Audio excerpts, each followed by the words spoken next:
Two years have passed, and the episode opens with Luffy reclaiming his straw hat to renew his voyage. The beasts on the island have been tamed by Luffy. Luffy informs Boa Hancock that he is thankful for the food, but he does not want to marry her. On Sabaody Archipelago, Rayleigh and Shakuyaku discuss how time has passed and the pending arrival of the Straw Hat Pirates. Zoro interrupts them and learns that he is the first of the crew to arrive on the island. Meanwhile, Nami is sitting at a bar which happens to be hosting the fake Straw Hat crew. The scene shifts to Sabaody Park, where Brook posters are all over the place. Brook performs his final concert of a world tour. Sanji arrives on the island, locks onto a woman with cross-haired vision, and happily runs from several doting okamas. The fake Straw Hats ask Nami to join them. Nami refuses their offer, saying she is waiting for someone. Fake Luffy gets angry and tries to scare her by saying he is the son of Dragon. Fake Nami approaches Nami and warns her that she has a bounty on her head. Usopp enters and uses his weapon on the fake Straw Hats. Nami recognizes Usopp and heartily welcomes him. Usopp tells her about the new weapon Pop Green. He gets surprised over seeing fake Sogeking, and even more so for fake Luffy. Nami uses her weapon from Weatheria to produce a thundercloud. They casually exit the bar as lightning erupts and does unseen damage. Fake Luffy angrily staggers out of the bar's smoking door. He commands his crew to find and kill them. Later, Robin is seen avoiding mysterious pursuers. She wonders out loud about Brook's concert and the fake Straw Hats recruitment posters. Frankie is seen near the Thousand Sunny. It is completely undamaged, and he looks forward to setting sail soon. Tony Chopper is seen walking and eating a grand bun as he comments that it tastes good. He is happier when he finds a cotton candy vendor, though. Meanwhile, fake Luffy encounters a couple resembling Nami and Usopp. He shoots the girl first and then decides to mercilessly shoot the guy she was with when he complains. Luffy strolls into the scene at this time. He is carrying an enormous backpack which bumps into fake Luffy and causes him to fall over. Fake Luffy's anger is directed at Luffy. Fake Luffy threatening Luffy and ordering him to apologize for not only not seeing him but also colliding with him in the street. Luffy remembers the moment when he landed on the Sabaody Archipelago along with the Kuja pirates. Hancock tells him that they have to bid goodbye here because she cannot let anyone know about their relationship yet, and gives him a mustache disguise to put on so that no one recognizes him at all. Luffy says he does not need it but takes it anyway. She informs Luffy that she has packed his backpack with all that he needs for at least 3 to 5 years. Luffy bids goodbye to the Kuja pirates. They promise him that they will always be there to help him. Elder Nyan informs Luffy that the Marines are strongly guarding Sabaody nowadays. Remembering this, Luffy decides not to cause any trouble in the streets. Meanwhile, at Shaki's ripoff bar, Sanji comes to know from Shaki that except for Luffy and Miko Robin, all of the Straw Hat crew has already arrived at Sabaody before him. Rayleigh informs him that the Thousand Sunny has been totally fixed and coated. Duval starts narrating the story of how he and his men had protected the Sunny from the time the Straw Hats were not there. Sanji pays no attention to him when he hears Shaki talking about Nami. Sanji learns that all of the crew have trained a lot, and so they must have become stronger in these 2 years. Elsewhere, Chopper is enjoying a cotton candy and watches some new pirate thugs fighting amongst themselves on the streets of Sabaody. A pirate captain there announces that he is going to beat all the renowned pirates in the New World. Then, some of the imposter Straw Hats pirates appear in the street consisting of fake Sanji, fake Zoro, fake Robin, and fake Chopper. Everyone is afraid once they see them, but Chopper takes them as the real Straw Hats and starts following them. Robin is seen walking in the street just after them. Sanji sets off in a hurry towards the Sunny and is seen from a distance by Robin. The scene returns to fake Luffy threatening Luffy and saying that he made him look like a fool. Even the public encourages Luffy to apologize so that his life may be spared. In spite of everyone telling him to apologize, Luffy ignores them and heads forward and collides with fake Luffy again.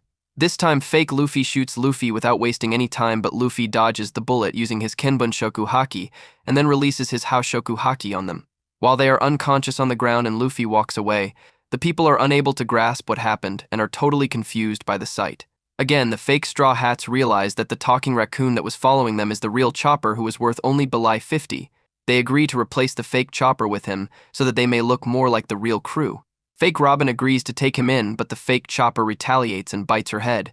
Seeing this opportunity, 2 men who are following the real Robin capture the fake Robin and fake Chopper, thinking they are the real ones. Chopper decides to rescue Robin thereafter. After having checked the Sunny's kitchen, Sanji visits the market and learns about a very popular shop in Grove 42.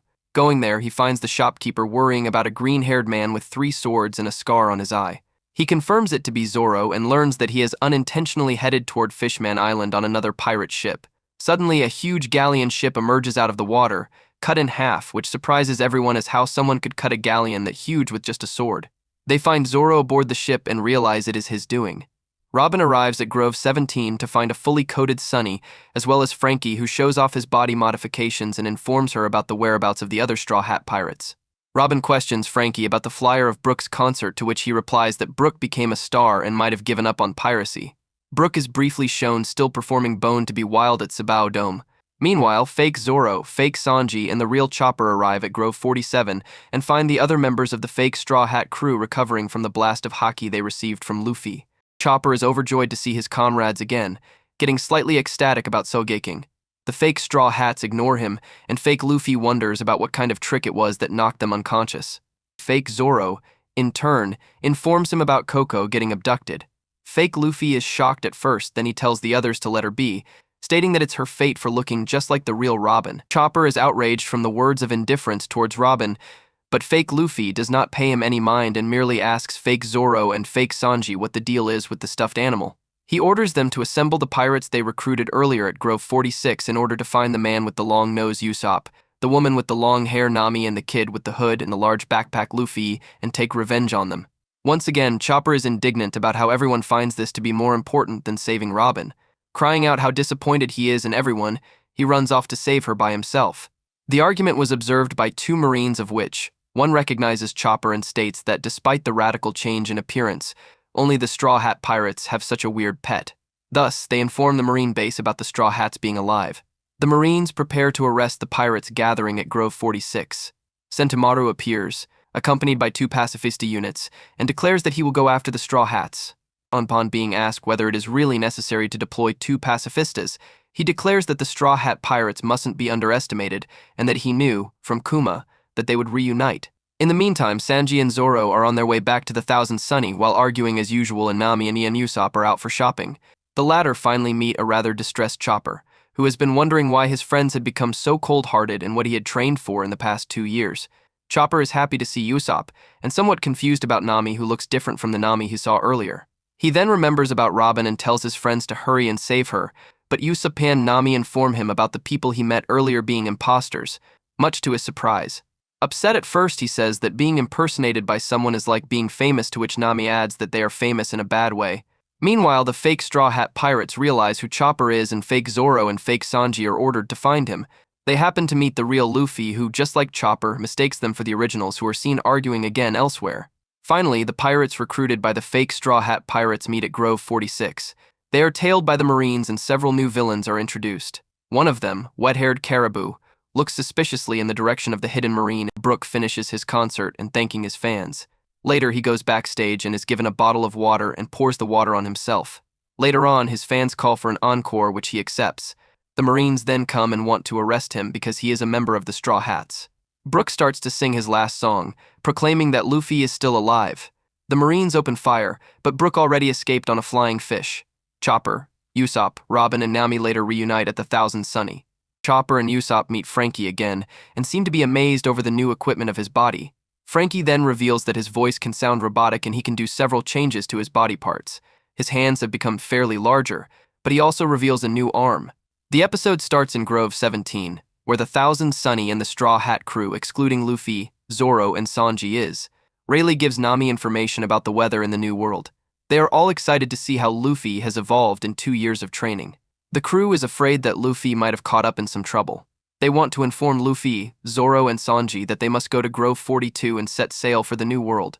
Chopper has something on his mind in case they are caught in trouble. Meanwhile, Brooke gets away with the Rosy Life Riders from the Sabaody Dome. The Marines are fighting the fans of Brooke because the fans do not want them to hurt Brooke. Zoro and Sanji are fighting in front of people who are astonished by both Zoro's and Sanji's powers. Suddenly, Frankie calls from the Den Den Mushi to tell them that the Marines are on the way to find Luffy. Afterwards, they hear an uproar coming from Grove 46. In Grove 46, where the pirates have gathered, fake Luffy is about to show his new subordinates what he intends to do to Luffy, but is interrupted when the Marines arrives to arrest them all. Fake Luffy orders Caribou to use the Marine soldier he captured earlier as a shield in order to create a path, but Caribou does not listen to him and instead kills the Marine scout. In an instant, a fight breaks out between the pirates and the Marines. A marine attempts to attack Caribou with a sword without success, meanwhile, discovering his possession of a logia devil fruit which he uses to smother the marine before shooting him. Just when it seems like the battle will end in the imposter Straw Hat's favor with the fake Luffy announcing that the one who kills the most marines will become his right-hand man, two pacifistas arrive along with Sentomaru. PX-5 identifies Luffy from a long distance. Lip Dotty fails in an attempt to attack PX-7 and is defeated and captured by the marines. Terrified, the fake Straw Hats run away, only for fake Luffy to collide right into Sentomaru. When all the pirates see him, they think he is going to fight and show them his power. Sentomaru is confused as to why the pirates are calling him Big Boss and Straw Hat. Then fake Luffy starts bragging about being Luffy, proclaiming that he is the son of Dragon, the grandson of Garp, that he was in the War of the Best, and about having a belly 400,000 bounty on his head, only to get cut off by Sentomaru, who smashes him over the head with his iron axe whilst yelling that Luffy is not a piece of trash like him. Sentomaru asks PX-5 to identify who he really is, revealing him to be Damaro Black, a low-ranking pirate with a bounty of belly 26 million. Everyone is shocked to learn that he's an imposter while the rest of the fake Straw Hats run off. Upon hearing about his doppelganger, Luffy decides to get out before getting caught. PX-5 locates Luffy and is given an order by Sentomaru to attack him. Luffy avoids the pacifista's attack, with his disguise falling off in the process. Everyone takes a good look at him and they all realize he is the actual Luffy, which shocks the fake Straw Hats when they realize who they were threatening. Sentomaru says that he has become a marine officer and arrived to arrest Luffy. PX-5 attempts to attack Luffy again, but Luffy avoids all of its attacks. Then, by using Haki and Gear Second, he completely destroys PX-5 prior to running away. While running away, he comes across the actual Zoro and Sanji. Sentomaru orders PX-7 to attack them, only for them to simultaneously defeat him, shocking the recruits of the fake Straw Hats, making them realize they are indeed the real deal. Luffy, Zoro, and Sanji all start running together towards the Thousand Sunny. Luffy stops for a moment because he senses Rayleigh. Luffy thanks him for everything he has done for him in the past 2 years and yells that he is definitely going to become the Pirate King, making Rayleigh look at him and smile. Kuja pirates from Amazon Lily come to see how Luffy is. Zoro, Sanji, and Luffy thank Rayleigh. Rayleigh remembers his training with Luffy and tears up. The Marines are going after Zoro, Luffy, and Sanji, but Rayleigh slashes the ground, creating a line telling the Marines not to cross it. Sanji stops to take his bags of food with him. Zoro sees that the Marines went around so as to catch them. Perona appears after 2 years with her negative hollow ability and used it against the Marines. Sanji asks if she is a real woman. Her negative ghosts defeated Sanji, and at the same time Chopper arrives on a big bird to take them to Grove 42. The Rosy Life Riders fly by and Brook lands on the ship. Brook asks Nami if he can see her panties and Nami kicks him in the face, saying she never did allow him to see it even 2 years back. Luffy, Zoro, Sanji, and Chopper arrive at the ship. The Straw Hat Pirates are together again. When Sanji looks at Nami and Robin, his nose started gushing blood and he fell into the sea. Usopp rescues Sanji and Luffy is admiring Frankie's new body. The Marines come and they are shooting at the Straw Hat Pirates, and then the Kuja Pirates came and intercepted the Marines. The crew is impressed when they see Boe Hancock. Sanji turns to stone and then becomes upset at Luffy because he went to Amazon Lily and befriended Hancock. Sweet Pea and Marguerite are looking at them. Usopp wonders why the Marines are not coming from island anymore. The Straw Hat's friends come to save them. Frankie dives under the Thousand Sunny to remove air sac and releases the air, inflating the coating. All of their friends wish them a great adventure in the new world. Luffy greets his crew, thanked them for abiding to his selfish need, and gave the command to sail. The ship begins to sink. Caribou pirates find the fake Straw Hats. Caribou attacks Drip, fake Sanji, and fake Sogeking subsequently tries to save him, but to no avail as Caribou has Logia-type devil fruit powers. Korribu, Caribou's brother, is digging graves with the rest of the Caribou pirates. In another scene, Rayleigh remembers when he first met Gold D. Roger, a thought which causes him to shed tears, saying that the Straw Hat indeed looks even better on Luffy. Meanwhile, Sentomaru is seen reporting through a Den Mushi. He is seen saying that some of the fake Straw Hat pirates and the Caribou pirates managed to get away because Rayleigh was blocking their way. He adds that 2 pacifistas were severely damaged by the real Straw Hats, mentioning that one of the pacifistas fought against the Straw Hats 2 years ago. He is seen saying that the power of the pacifista did not change, so he assumes that the Straw Hats are back stronger than 2 years before. Next, the Straw Hat pirates are seen sailing under the sea. At one point, Luffy and Zoro saw fish and were amazed by them. Both planned to eat the fish, but Chopper and Usopp beat them up before they could break the coating bubble. While Chopper and Usopp were yelling at Luffy and Zoro for their bad behavior, Sanji asks Nami how Rayleigh's ship coating works. Nami happily tells him, saying that Rayleigh had given her notes. She turns around, causing him to suffer a massive nosebleed and fly out of the ship's coating. Robin comments how the coating hasn't broken despite being pierced at such deep pressure. Luffy stretches his arm to grab Sanji back into the ship, combating the effects of the water on since he is a devil fruit user. Usopp comments on how Sanji was more perverted, while Brook comments that Sanji might have died, seeing the mermaids on Fishman Island as he dreamt to see. Nami later continues her explanation of the coating. The coating is able to handle one pierce but unable to handle multiple. Luffy and Zoro later resume catching fish, the latter challenging to former on who could catch the most fish. Chopper and Usopp beat up the two again, with Usopp scolding the two of not listening to what Nami said. Frankie later tells his crew that upon his arrival he saw Bartholomew Kuma protecting the Thousand Sunny. He explains the reason why Hatchin was not there when they departed from the Sabaody to guide them to Fishman Island, them saying that he was wounded while fighting against the Marines so as to protect Thousand Sunny, and that the Shichibukai had been protecting the ship for the past 2 years. Meanwhile, the Caribou Pirates' plan to kill the real Straw Hat Pirates is revealed as they are traveling through the water as well.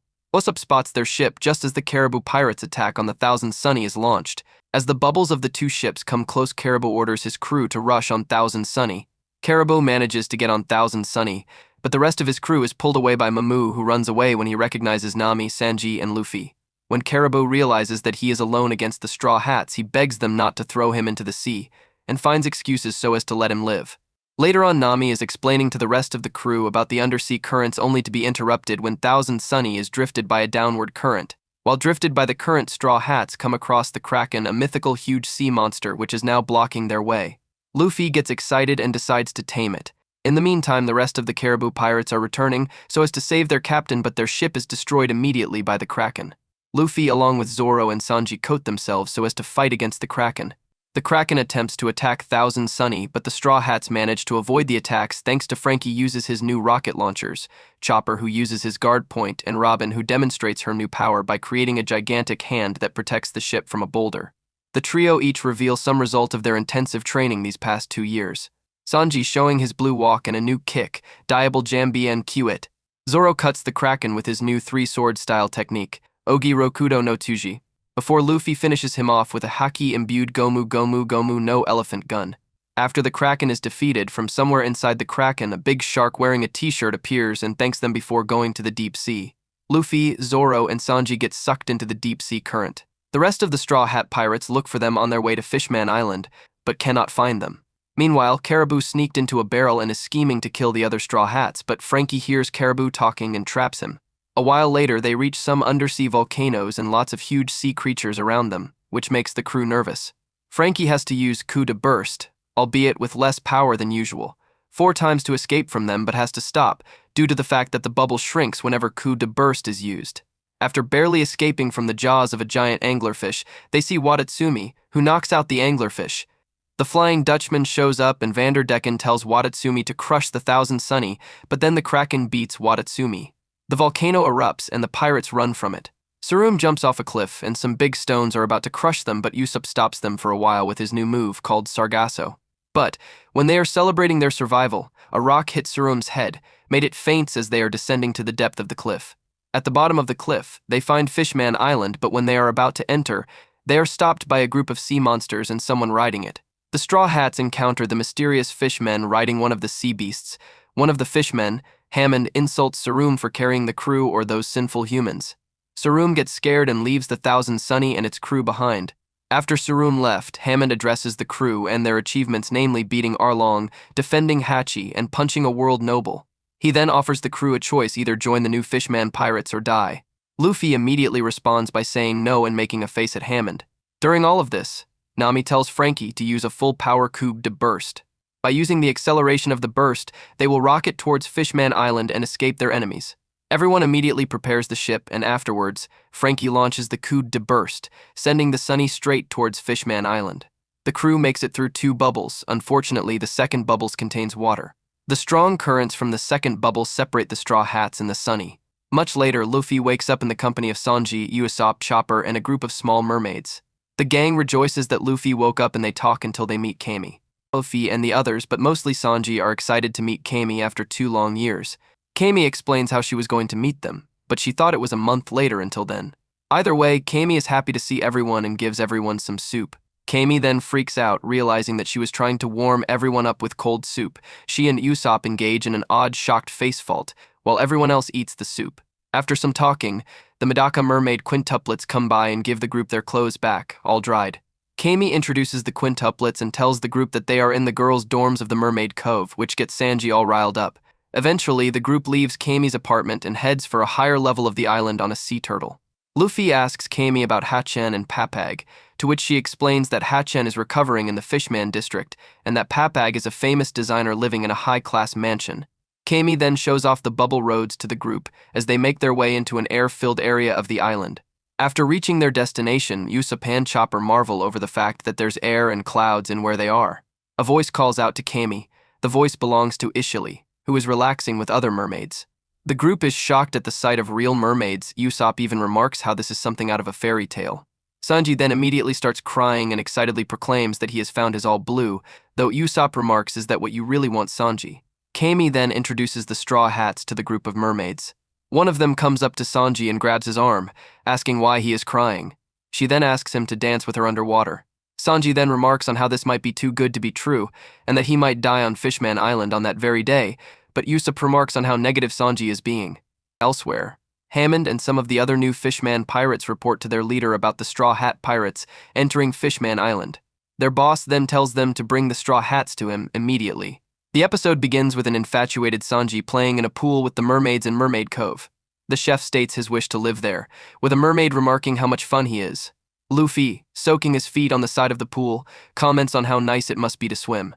Kami suggests that Luffy could wear a bubble in order to do so, much to his surprise. Usopp asks if Sanji is just acting the way he is out of nature. Chopper states that he is glad Sanji is back to normal, going on to say that his blood stock is out of Sanji's blood type, SRH, an exceedingly rare blood type. Luffy tells Kami there is someone on the island he wants to meet. Kami asks if it is the mermaid princess. Luffy says it is not, and that he wants to see Jinbe, explaining how Jinbe helped him cope with the loss of his brother, Ace. Usopp asks if Luffy is referring to the ex-Shichibukai, to which Luffy replies with a yes, calling him his friend, much to Usopp's disbelief. Luffy then remembers Jinbe saying that he would wait for Luffy at Fishman Island and tells Kami about it. Kami remembers reading an article where Luffy and Jinbe were seen together. When Luffy asks where he is, Kami replies that he is not on the island, going on to explain that after Jinbe abdicated his Shichibukai status, he could no longer stay on Fishman Island, so he and the Fishman pirates had to leave. Luffy then asks if that meant that he will not be able to see him, and Kami explains that the details of his departure are complicated, and that after the war, a lot of things have changed on Fishman Island. They are interrupted by the Medaka mermaid quintuplets, who come to tell them that a ship is coming.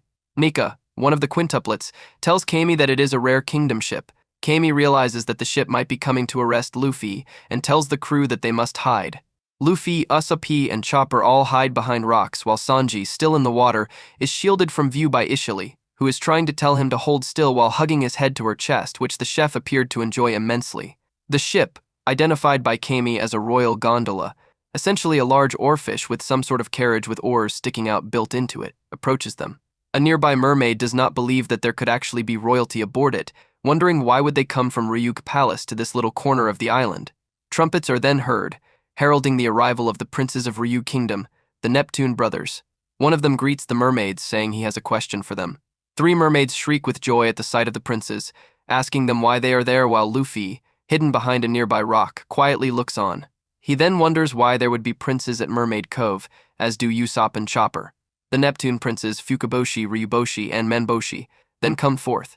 Fukaboshi explains that they received a report of illegal entry, asking if anyone had come by there. The mermaids reply that no one has come by. One asks if the people they are looking for really are important enough for the 3 princes to look for them in person. Fukaboshi then states that they have not confirmed if the illegal entrants are the people they are looking for. From a distance, Hammond is watching these events take place. He is with a fishman and a sea monster. Hammond wonders why they are at the cove, saying it could be problematic.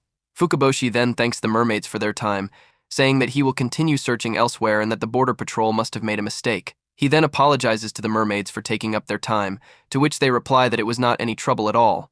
His brothers apologize as well. At this point, Sanji loses all self-control. The ability to contain himself became too much while his head was clutched against Ishili's chest, and he erupts in his most massive nosebleed ever.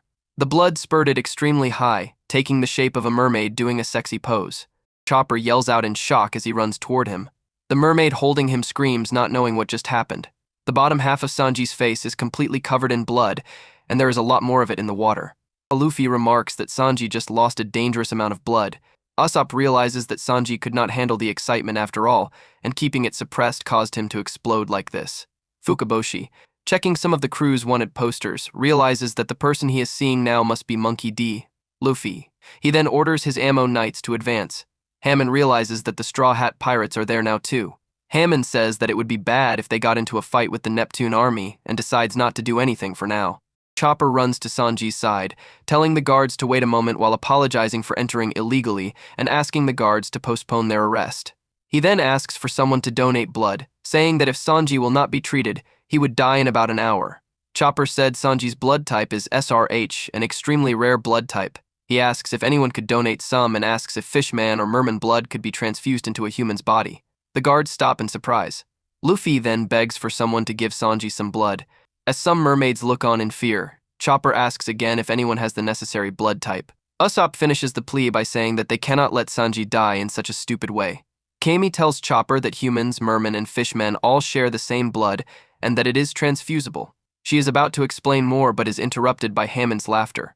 He tells the Straw Hat Pirates that they must be out of their minds and that there is not a single creature on the island who would give blood to humans, and if someone did, they would get a judgment in the dark from someone who hates humans.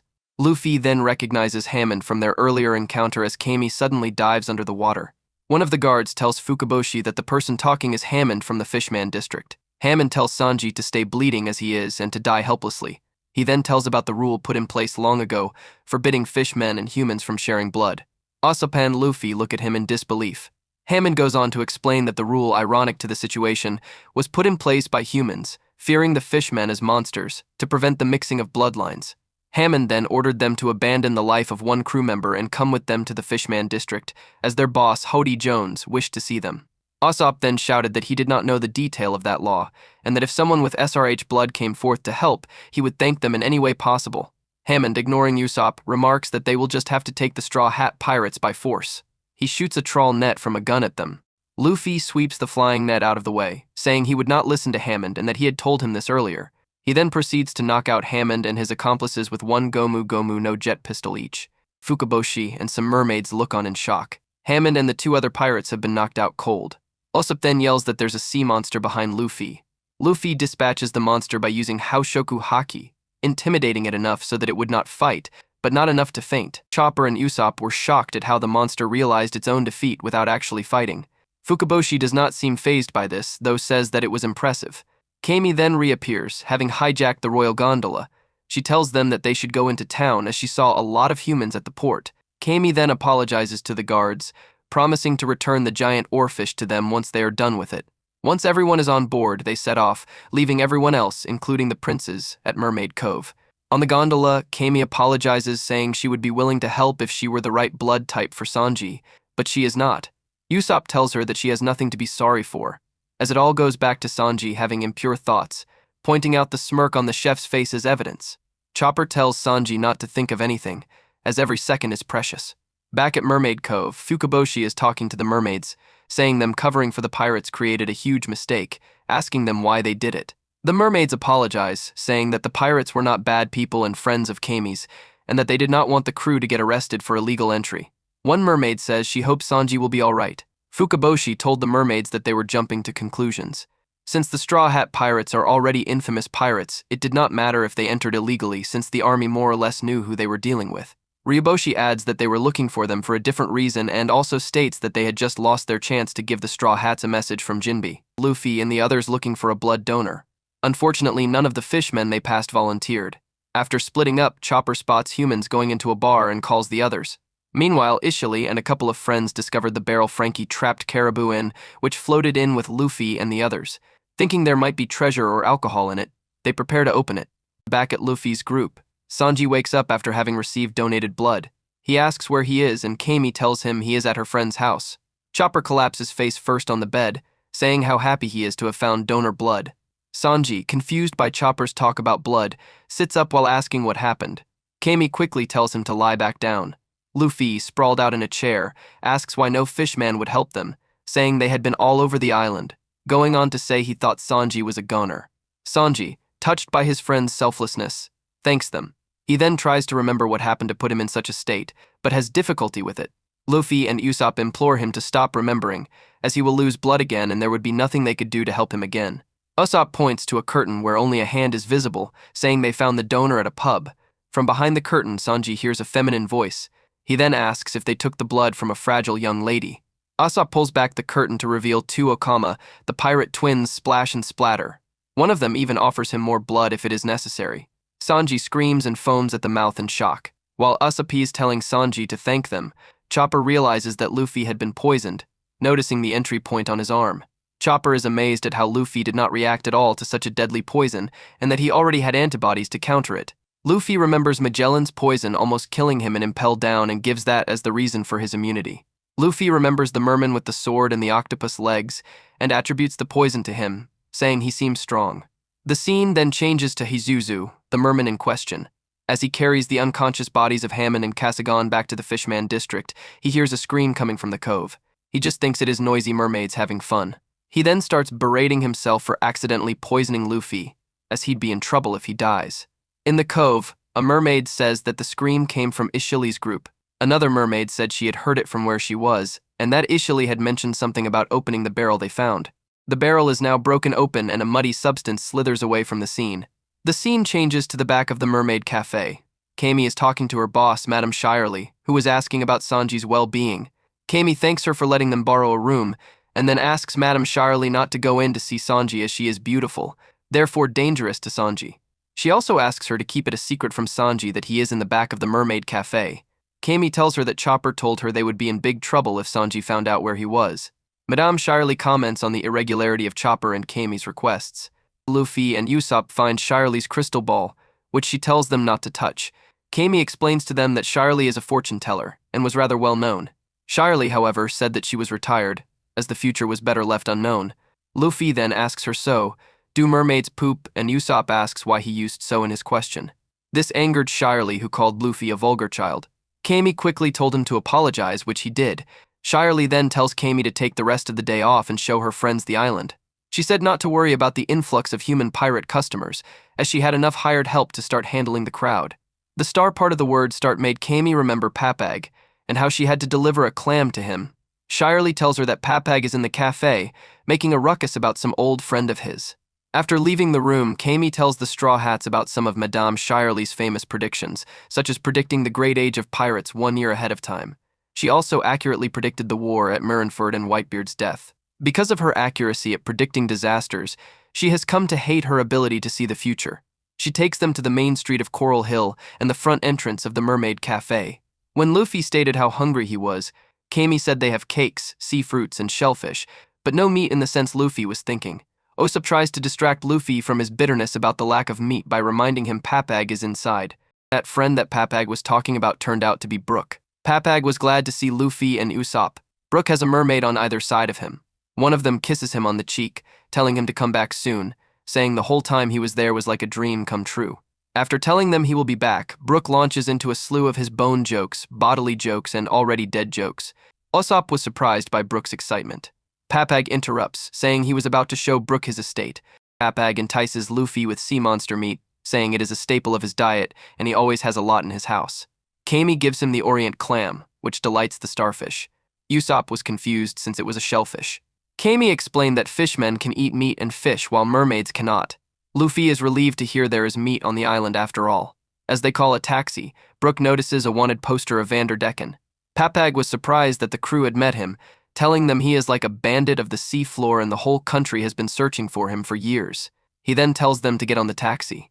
Papag explained that it started with Vanderdecken sending a letter once a week to the mermaid princess. The letters eventually became packages which eventually became threatening marriage proposals. The princess became too scared to ignore him any longer. Kami chimes in, adding that her father, King Neptune, became angry and had his 3 sons form an army. They had been searching for him without any success. Papag tries to interrupt her, saying he had just been explaining that. Kami summarizes it by saying that the mermaid princess is the younger sister to the 3 princes, and King Neptune is the father of all 4 of them. Brook then says he wants to hear about how Vanderdecken, a pirate who was cursed hundreds of years ago, plays into it. Papag explained that legends tend to get exaggerated, but that the mad captain known as Vanderdecken really did exist.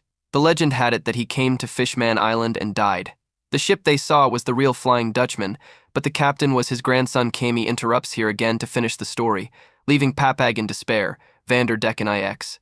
Brooke makes another joke about how seeing Vanderdecken nearly scared the life right out of him. Luffy then redirects the conversation by pointing out how a mermaid has split fins similar to Kokoro's. He asks Kami if that is how her fins will look like when she reaches age 30, to which she replies with a yes. Luffy then sees a fishman dad with an older fishman child and a merman baby.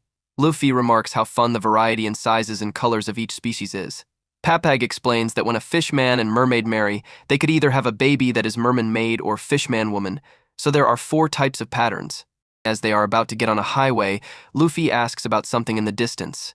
Papag replies that it is the candy factory. Luffy asks why there is a pirate flag on it.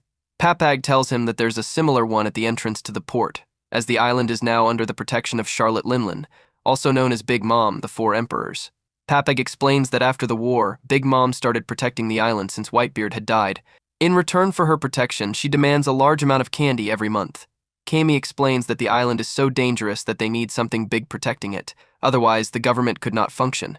Luffy thinks Big Mom must be nice if she decided to protect Fishman Island. Papag said that Whitebeard did not require collateral, and that Big Mom might be looking at it from a business perspective. Luffy says that she's one of the 4 emperors, like Shanks, and wonders if he will ever meet her someday. Their taxi then arrives in Gyoverly Hills, where everyone is amazed by the size of Papag's house. Back in Coral Hill, Madame Shirley is making a scene outside, saying something is going to be catastrophic. Everyone is asking her what is wrong. She tells them to go and find the pirate wearing a straw hat and send him out of the country at once. A man asks what is going on and if she saw something in her crystal ball. Shirley explains that she did not mean to see it, but she felt something from Luffy which prompted her to look into the future. Hiding her head in her hands, she says that she hopes she is wrong. The fortune foretold that Fishman Island would be destroyed by Luffy's hand. In the open sea, Gyro remembers the time when he was attacked by the new Fishman pirates and vowing never to return to the Fishman Island. On the Noah, Hody Jones turns down the offer from his subordinate Ikaros much to defeat them and says that he will do it himself. Meanwhile, on Fishman Island, Nami reunites with Luffy and the others. Neptune, the island's king, appears with his whale and Megalo before them. When Neptune offers the pirates to go to the Rigu Palace for a banquet, they accept and depart for the palace. Meanwhile, Hody uses energy steroids to destroy Gyro's ship with chains on his hands, using only his mouth. Zio, another one of Hody's subordinates, reveals that fishmen are born with 10 times the strength as humans, and an energy steroid increases their powers double that for each pill they take. After Hody reveals that both Fisher Tiger and Arlong's wills were destroyed by humans, he has his crew go up to Fishman Island and vows that he will kill Neptune and make the fishmen a superior race. The episode starts out with a flashback, showing how Ishili and her friends were captured by Caribou. The flashback ends with Caribou saying how he should thank the Straw Hats for taking him to Treasure Island. Back in the present, Fukaboshi and his brothers, along with their guards, are talking to Madame Shirley about her prediction. Fukaboshi, after discussing the matter with some of the Fishman Islanders, decides to find and take the Straw Hats into custody. Meanwhile, the Straw Hats and their friends discuss amongst themselves and King Neptune. Eventually, Neptune tells them that their swordsman, Zoro the king mispronounces his name though, causing Usopp and Nami to correct him and nearly fall of Megalo, has arrived at the Ryugu Palace before them, and that he had rudely requested to have some sake to drink while awaiting his crew. Luffy, after Nami and Usopp nearly fell off Megalo, asks Nami where Frankie and Robin are. Nami replies that Frankie is looking for the relatives of his old shipwright master Tom. He wants to tell the family how much Tom meant to him. Robin replied that she is going to find some information on history of Fishman Island and possibly something related to the poneglyphs. After the flashback ends, the group enters the palace and are taken back by its beauty. Upon entering the inside, everyone, mostly the king, are welcomed by an array of guards. The king then tells the Straw Hats to enjoy themselves, however. A voice scolds Neptune for going out without an escort. Everyone is in shock as they watch the king get scolded. Neptune tells the voice, which turns out to be one of Neptune's ministers, that he brought the Straw Hats for the banquet and asks if his daughter, Princess Shirahoshi, is okay. The 2 ministers then tell him that it happened again. Neptune raises his voice, telling them how important it is to keep the princess calm, which leads to Neptune getting scolded again. The minister of the left then tells the king that a message from his son, Fukaboshi, came in. The minister then remarks on how important it is. During this whole commotion, Luffy sneaks away, following the smell of food in the distance. He eventually comes to a large door, which a guard is placing 2 big carts full of food in. Luffy sneaks past the guard, which is easy to do since the guard much larger than him, and opens the large door into the room. Luffy tries to use his nose to guide him in the dark room to find the food, but as he's making his way towards the food, he ends up on what he thinks to be coral. He remarks on how practically everything on Fishman Island is made of coral and proceeds to bouncy on the coral, remarking how it feels like pudding. A voice calls out and a light is turned on. Luffy, after falling off the coral, then sees the mermaid princess, who is vastly larger than him, and it turns out that the soft coral Luffy was curiously playing on and touching up were actually her large breasts. Luffy then comments on the mermaid's size, while the princess asks what Luffy was doing on her body. Shirahoshi then asks if Luffy is here to kill her like all the other assassins. She makes a futile attempt to scare Luffy by telling him who she's related to, but she eventually starts to cry. As Luffy is dodging her tears, the episode ends with Luffy remarking on the princess's attitude. On the seafloor, Vanderdecken IX reveals that he plans to marry the princess, using his Mark Fruit curse to throw a giant axe at her. Meanwhile, at Rigu Palace, the Minister of the Left accuses the Straw Hats for the conspiracy of destroying the island and kidnapping the mermaids. Luffy saves the princess by stopping the axe. When the palace guards rush in, the princess hides Luffy and is told that the Straw Hat pirates will be detained in the castle's dungeons, as Zoro has been captured. The princess apologizes for her rudeness and allows Luffy to eat her food, revealing that her name is Shirahoshi. She then reveals that she was in the tower for 10 years. After being accidentally insulted by Luffy, Shirahoshi reveals that she wants to see a lot of places and Luffy immediately orders her to leave with him.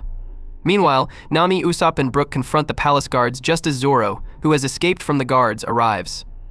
On the Noah, Decken meets Hody, and the 2 fishmen form an alliance to plot the complete destruction of Fishman Island.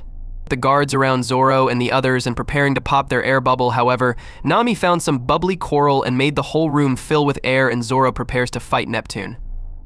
Shirahoshi is still not sure if she should leave her tower, and Luffy says again he does not like her, causing her to cry some more. Kami and Papag are shocked that the crew tied up the guards and took Neptune hostage, despite Usopp and Brook's comments stating they were just going to look tough and run away. Minister of the Right states that when the princes get back, the crew will be done for, and Minister of the Left states that the log pose Nami has is no good for the New World. As Fukaboshi arrives at the entrance for the palace, Zoro picks up the Den Mushi and negotiates with him over them leaving the island with their crew, and all the hostages are free and unharmed. Fukaboshi and Zoro comply with each other, and Fukaboshi decides to reveal Jinbe's message to Zoro: do not fight Hody and I'll be waiting in the sea forest. All the citizens on the island all hear about the situation and consider the Straw Hats criminals and plan to arrest them. At Shirley's place, the guards try to fight Chopper. However, his new Kung Fu point is more than a match for them and refuses to be taken down by them and let them take Sanji away. Back at the palace, Shirahoshi states to Luffy that she wishes to go to the sea forest, and Luffy agrees to take her only if she does not act like a crybaby. Vanderdecken IX is throwing more objects at her tower, prompting Neptune to allow the Straw Hats to go check on her for her safety. Brook decides to go with the Minister of the Right, and both notice that Decken threw human pirates as an invasion of the palace. As the pirates try getting up, Luffy leaves with Shirahoshi out of the tower, put with Shirahoshi stuffed inside Megalo's mouth to hide her, and prepare to go to the sea forest. Luffy leads Shirahoshi out of her tower inside Megalo, while Brook and the Minister of the Right tells them to stop. When Brook and the Minister see that Shirahoshi is not in her tower, they are attacked by human pirates and tell them to take them to the switch to open the palace's gates or they'll die. The story shifts back a few hours to the Fishman district, with Decken explaining his Mato curse to the humans, and just as he calls out for a demonstration, a voice shouts out for Hody Jones. That person is none other than Hachi, who states they should all stop this insanity, claiming the energy steroids will only destroy their bodies and should not destroy Fishman Island or underestimate Neptune. Hody tells Hachi there is no stopping their objective and they need Fishman Island to destroy the human race and carry out Arlong's will. Hachi states that Arlong lost and demands to know why Hizu and Decken are working for him despite not working for Arlong in the past. Hizu states he's only in it for the money and Decken is there because Hody is not trying to make him his underling, stating he does not work for anyone. Hody states that Luffy is on the island and Hachi states Luffy called him a former enemy, a friend, and even reminds them he saved his life and cannot face Luffy as long as Hody is trying to keep Arlong's dream alive. Hody, disgusted by Hachi, has Decken attack him and mark him with his powers and hits him with a knife. As Decken throws arrows at Hachi, he runs for his life in the water only to be pierced by all of them. Hody then tells everyone the plan and Decken throws all the human pirates to the palace. Back in the present, Brook is running back to the others away from the humans. Sanji and Chopper still fight the guards and defeat all of them due to Sanji wanting to meet the mermaid princess. They hear a person on the shore is hurt and go to see, only to be shocked to see Hachi covered in arrows. Chopper tries healing him, but not before Hachi warns them about the attack and passes out. At the palace, the others are informed of the situation and Zoro prepares to fight the pirates. As Luffy and Shirahoshi go to the sea forest, Shirahoshi states that there is a grave she wants to see. At the sea forest, someone is talking to a gravestone about her death. That person is none other than Jinbe, who comments that her ideals are still alive, and that person being Queen Otaheim. Luffy is still on his way to the sea forest with Shirahoshi when he notices something going to the Ryugu Palace, which is revealed to be Hody and Vanderdecken IX. Meanwhile, Robin waits for the sea bus when many Ammo Knights appear and tell her that she needs to go with them. Robin then incapacitates her attackers and leaves aboard the sea bus. Frankie finds the Thousand Sunny with the help of his former master's brother, Den. Frankie sees Jinbe and he asks Den why he is here and Den replies that he is waiting for someone. Hody and Decken enter the palace after one of the human pirates opened the gate. When they realize Shirahoshi is not there, Decken leaves and heads after her. Luffy and Shirahoshi are still on their way to the sea forest. At the palace, Neptune begs someone to protect her daughter. Hody just comments on how weak he is and states he only joined his army for military strength and knowledge.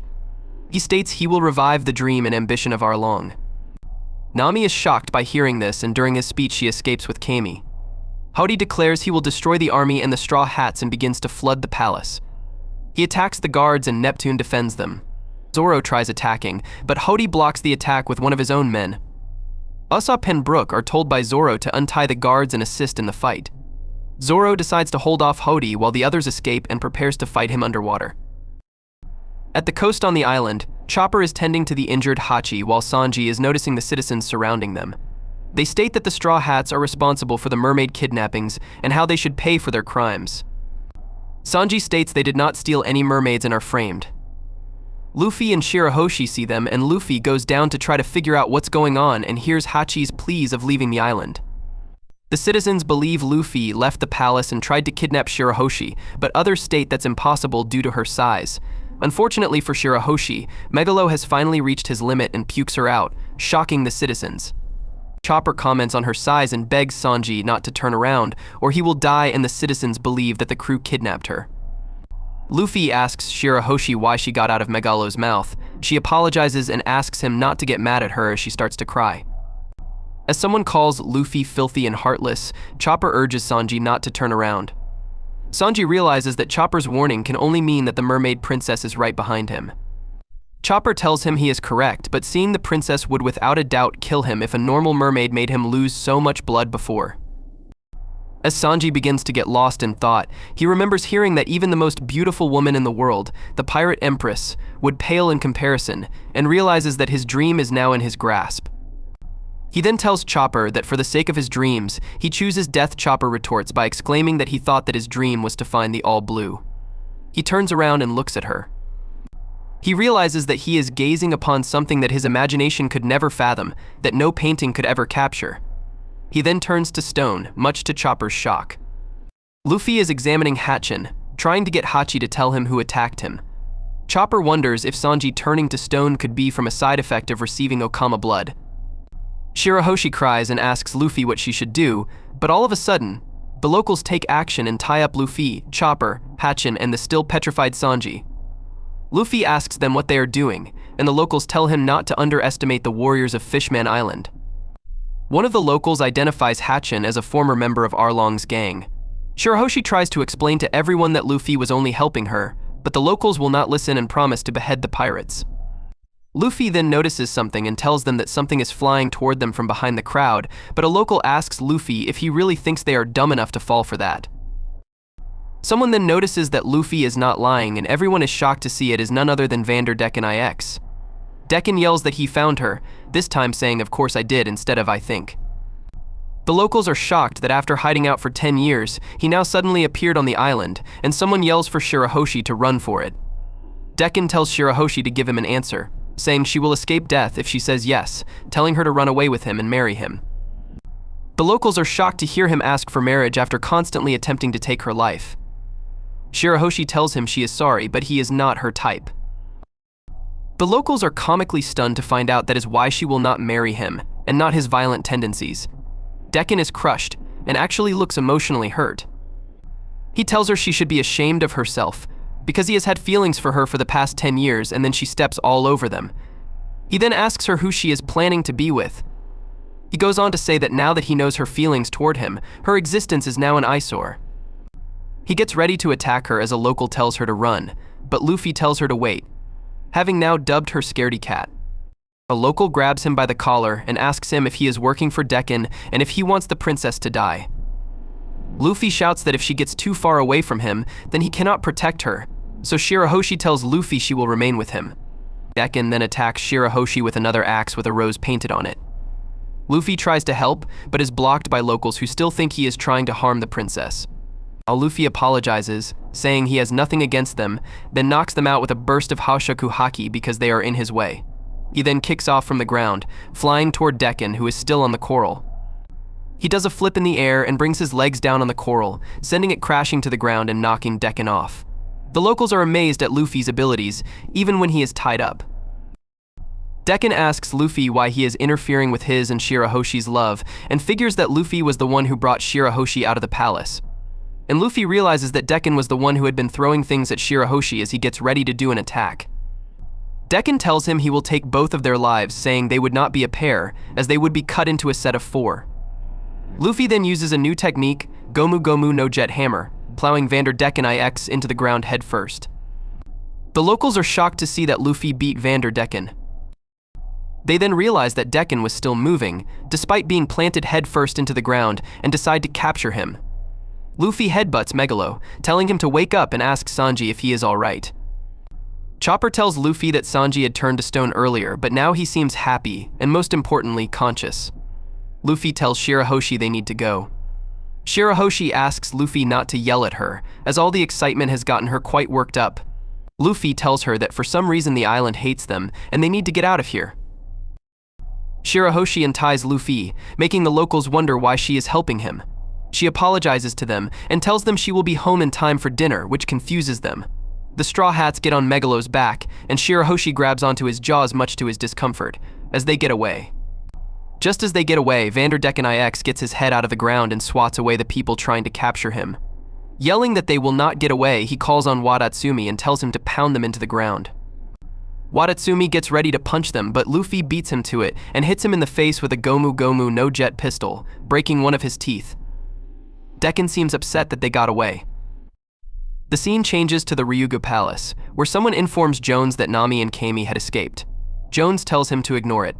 Nami and Kami are then seen escaping, with the former holding onto the latter's back with an air bubble around her head. Kami asks if it was okay for them to leave the others behind, but Nami tells her to relax, as nothing good could come by worrying. Kami tells her she knows that they are all strong, but that Hatchin told her that Jones's mind is more dangerous than his strength.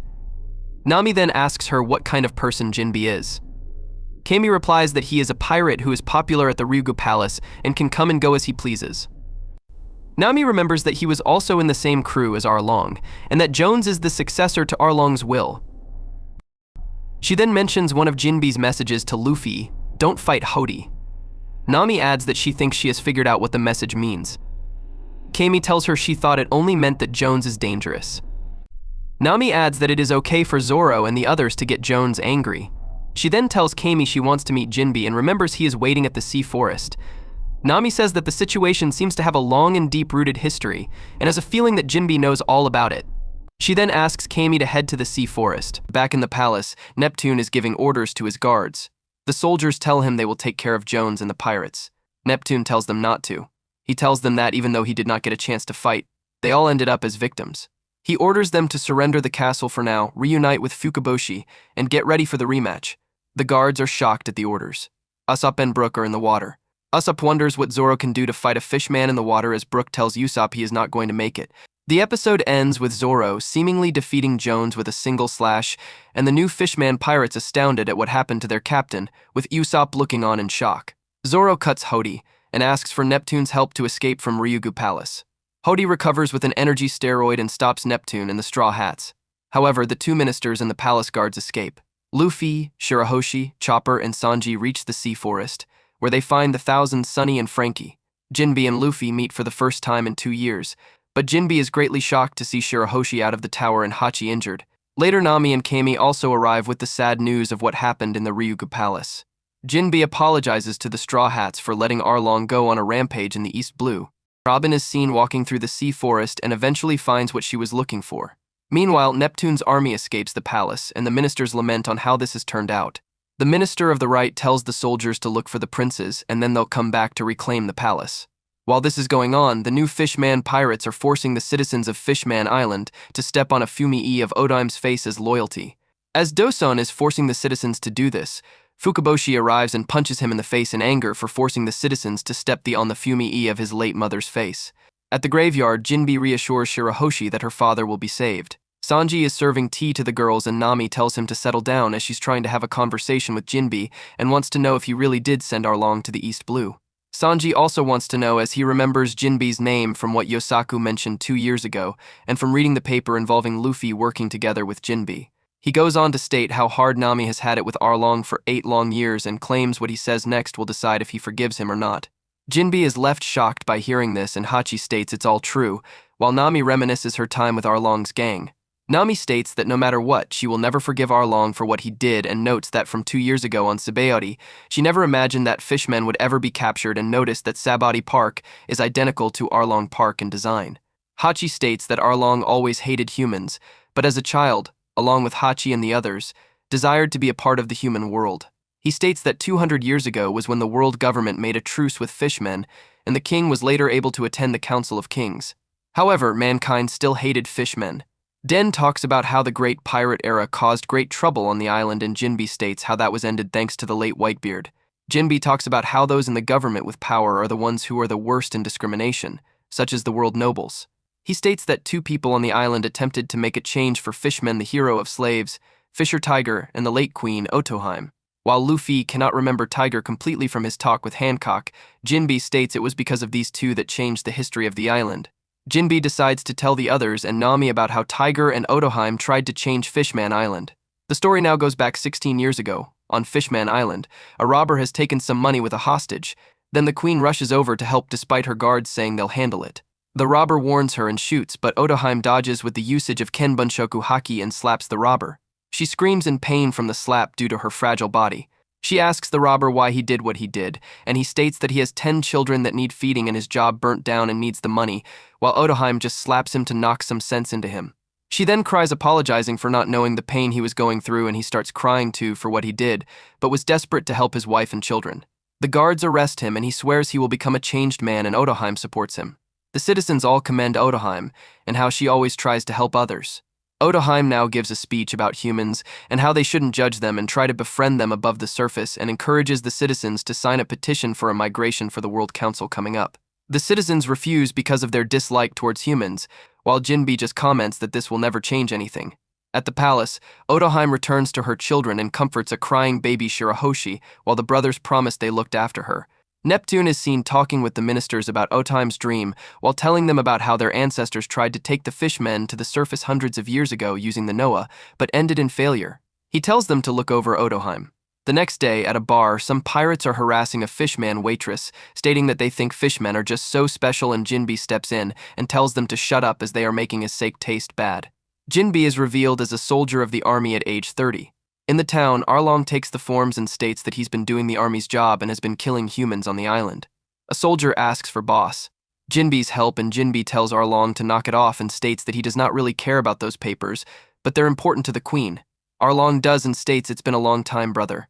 Jinbe just calls him trash and scum, stating he does not want anything to do with Arlong. Fisher Tiger arrives and the citizens greet him along with Arlong and Jinbe, with Tiger greeting the 2. Jinbe states he was on a long trip this time and Tiger states he has some business to attend to at the palace. When he arrives, he tells the king that he's going to free the slaves, and when Neptune asks what he saw, he just says humans and seemingly explains what he saw, causing Otoheim to break into tears. Sometime later, news of Tiger's raid on Mary Geoise made its way to all of Fishman Island, and as a result, The whole island is in an uproar celebrating Tiger's heroism. As a result, Jinbi leaves the army, Arlong's gang and Macros join the Sun Pirates with the slaves. The story now goes 15 years into the past, as Neptune, holding a baby Shirahoshi, comments on how Tiger's actions will stop Fishman Island from attending the World Summit for a while. Otoheim comments that they could never have stopped him after hearing the voice in his heart. Tiger's attack on Mary Geoise is spread throughout the whole island, and everyone celebrates his attack in freeing the slaves, calling him the hero of Fishman Island. Otoheim tries to get others to sign her petition for migrating to the human world, only to be turned down by the people due to them celebrating Fisher Tiger and his attack, and they all leave. At the Fishman district, a young Hody Jones and new Fishman pirates all comment on Tiger's attack, wishing to have joined them. They cheer them on, believing that their goal is killing humans. At the Sun Pirates, Hachi tells the boss that there is a marine ship coming and the crew prepare for battle. Arlong leads the attack and the Marines are having a hard time attacking them due to them being underwater.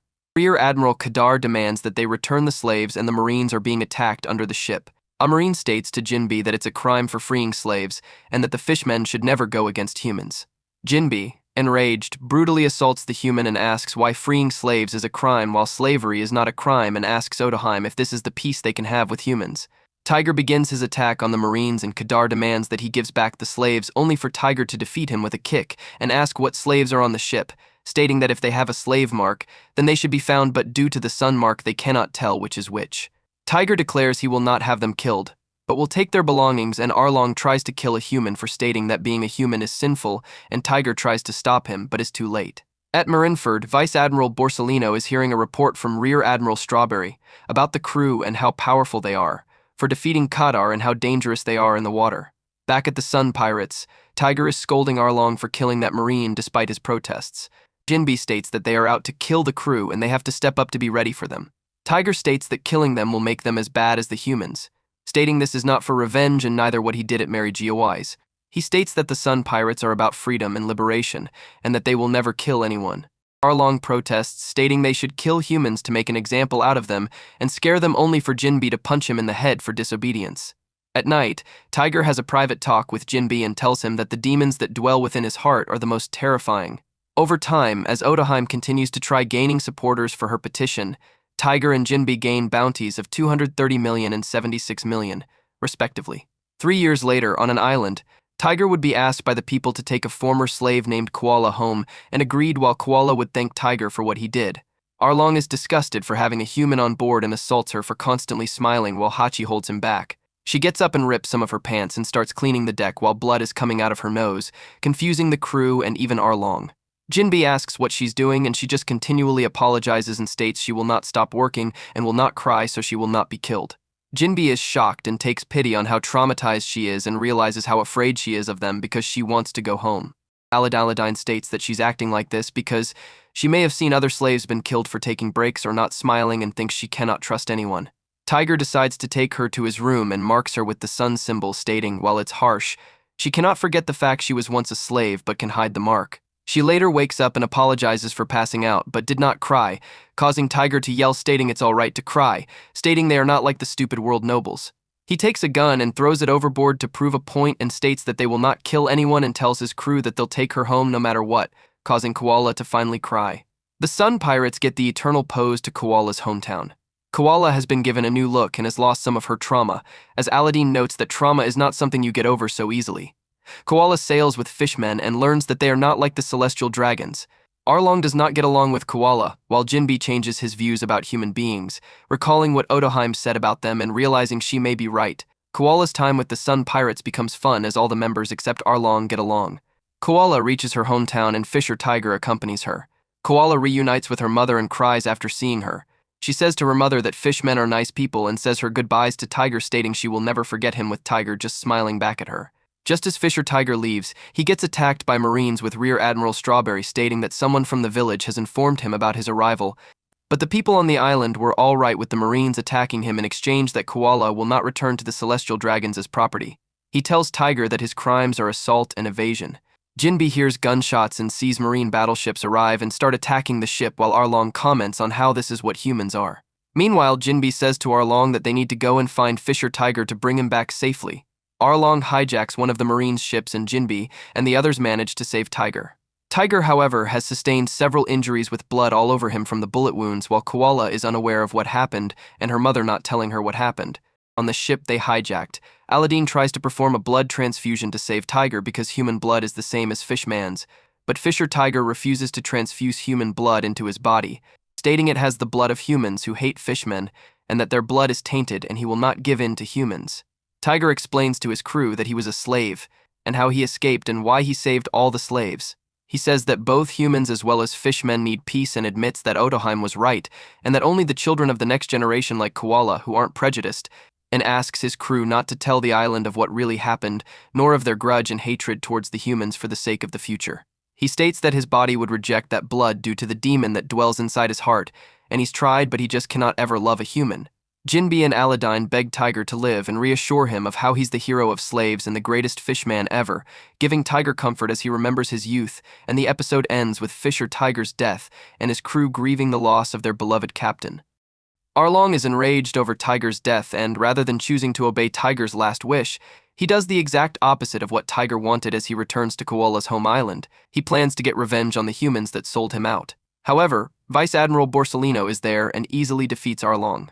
Arlong states he's here to kill all the humans that sold Tiger out and how Tiger is now dead, while Borsellino just states now he's going to take him with him. At the G2 base, Arlong is being interrogated and yells how if not for humans' blood being the cause of Tiger's death, he would still be alive, and states that humans killed Fisher Tiger. The next day, Jinbi is reading the newspaper and notes how Arlong left out several details and lied to the Marines. Aladdin states he did so that Tiger's reputation and pride would stay safe. Jinbi, agreeing with Aladdin, states that they have to continue on now and prepare for battle, and states that they will not kill anyone. At Marineford, Strawberry tells Borsellino about how dangerous Jinbi is. At the palace, Neptune and Otoheim are reading a letter from Jinbi about the truth of Tiger and how they support Otoheim's cause. Otoheim gains more confidence and strives to gain more peace with humans and merfolk. She continues to gain more signatures, but the citizens are even more distrusting towards humans due to the news about Tiger and how they just cannot trust humans because of this. After the day, Shirahoshi at age 4 and the princess comfort her from her long day. Jinbi goes on to state how she continued to save humans and teach children about the outside world and continuing to gain more signatures. One day, a citizen asks how many signatures Otoheim has. Otoheim states there are 5 million people on the island and she only has 1,000 signatures but still has a long way to go. The citizen and others ask for their signatures back, and so do some of the children, having been told so by their parents. They state that they listen to her because she's queen, but it's the humans and cannot live with them and are tired of her speeches. They take all the signatures and the Minister of the Right can only take pity on the queen. At the palace, Otoheim returns and is crying to herself with Neptune listening in depression. The next day, Otoheim, drunk, makes a broadcast announcement for the whole island about how they choose to live on the bottom of the surface because of how there's a little light and air to live off of.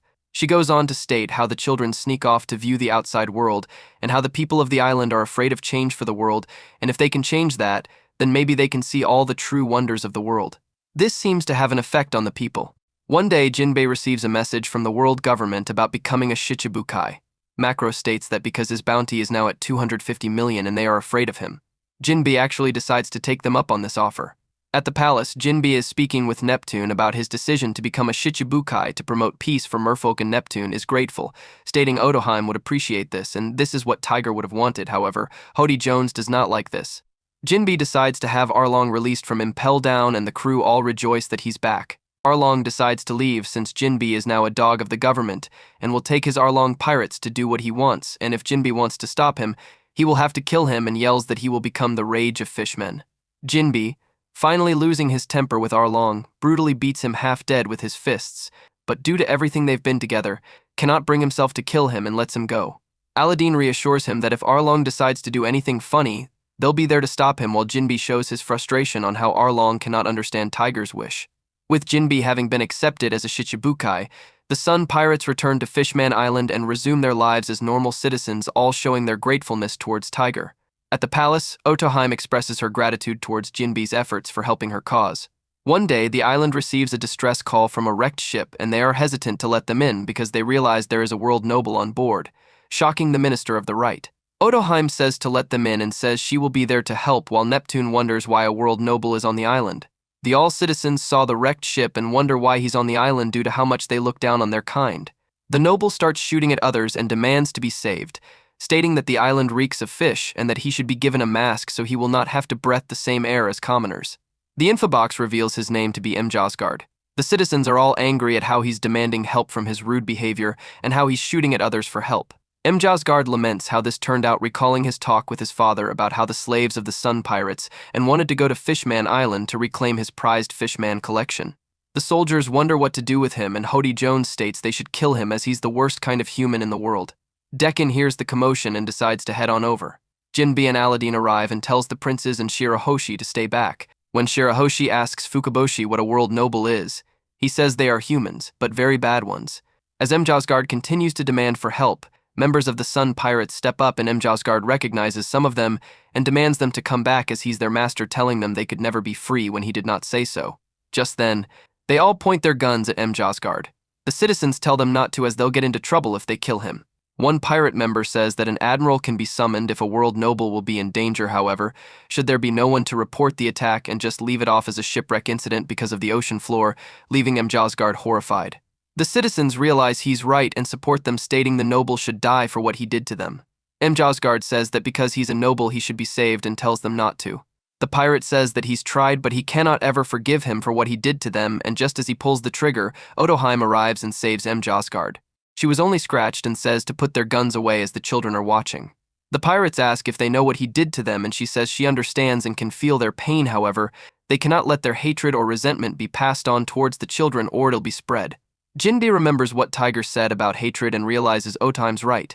Just then, Mjosgard gets up and holds Otoheim hostage, stating that whether she's a queen of a kingdom or a fish kingdom, she's still lower in status than him, and demands to be given a doctor and a mask.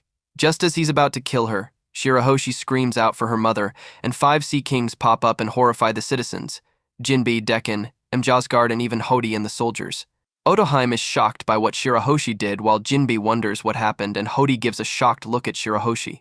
Dekken realizes Shirahoshi is the legend of the mermaid princess who can control sea kings, and was what his ancestor, the very first Vander Dekken, searched for his whole life for.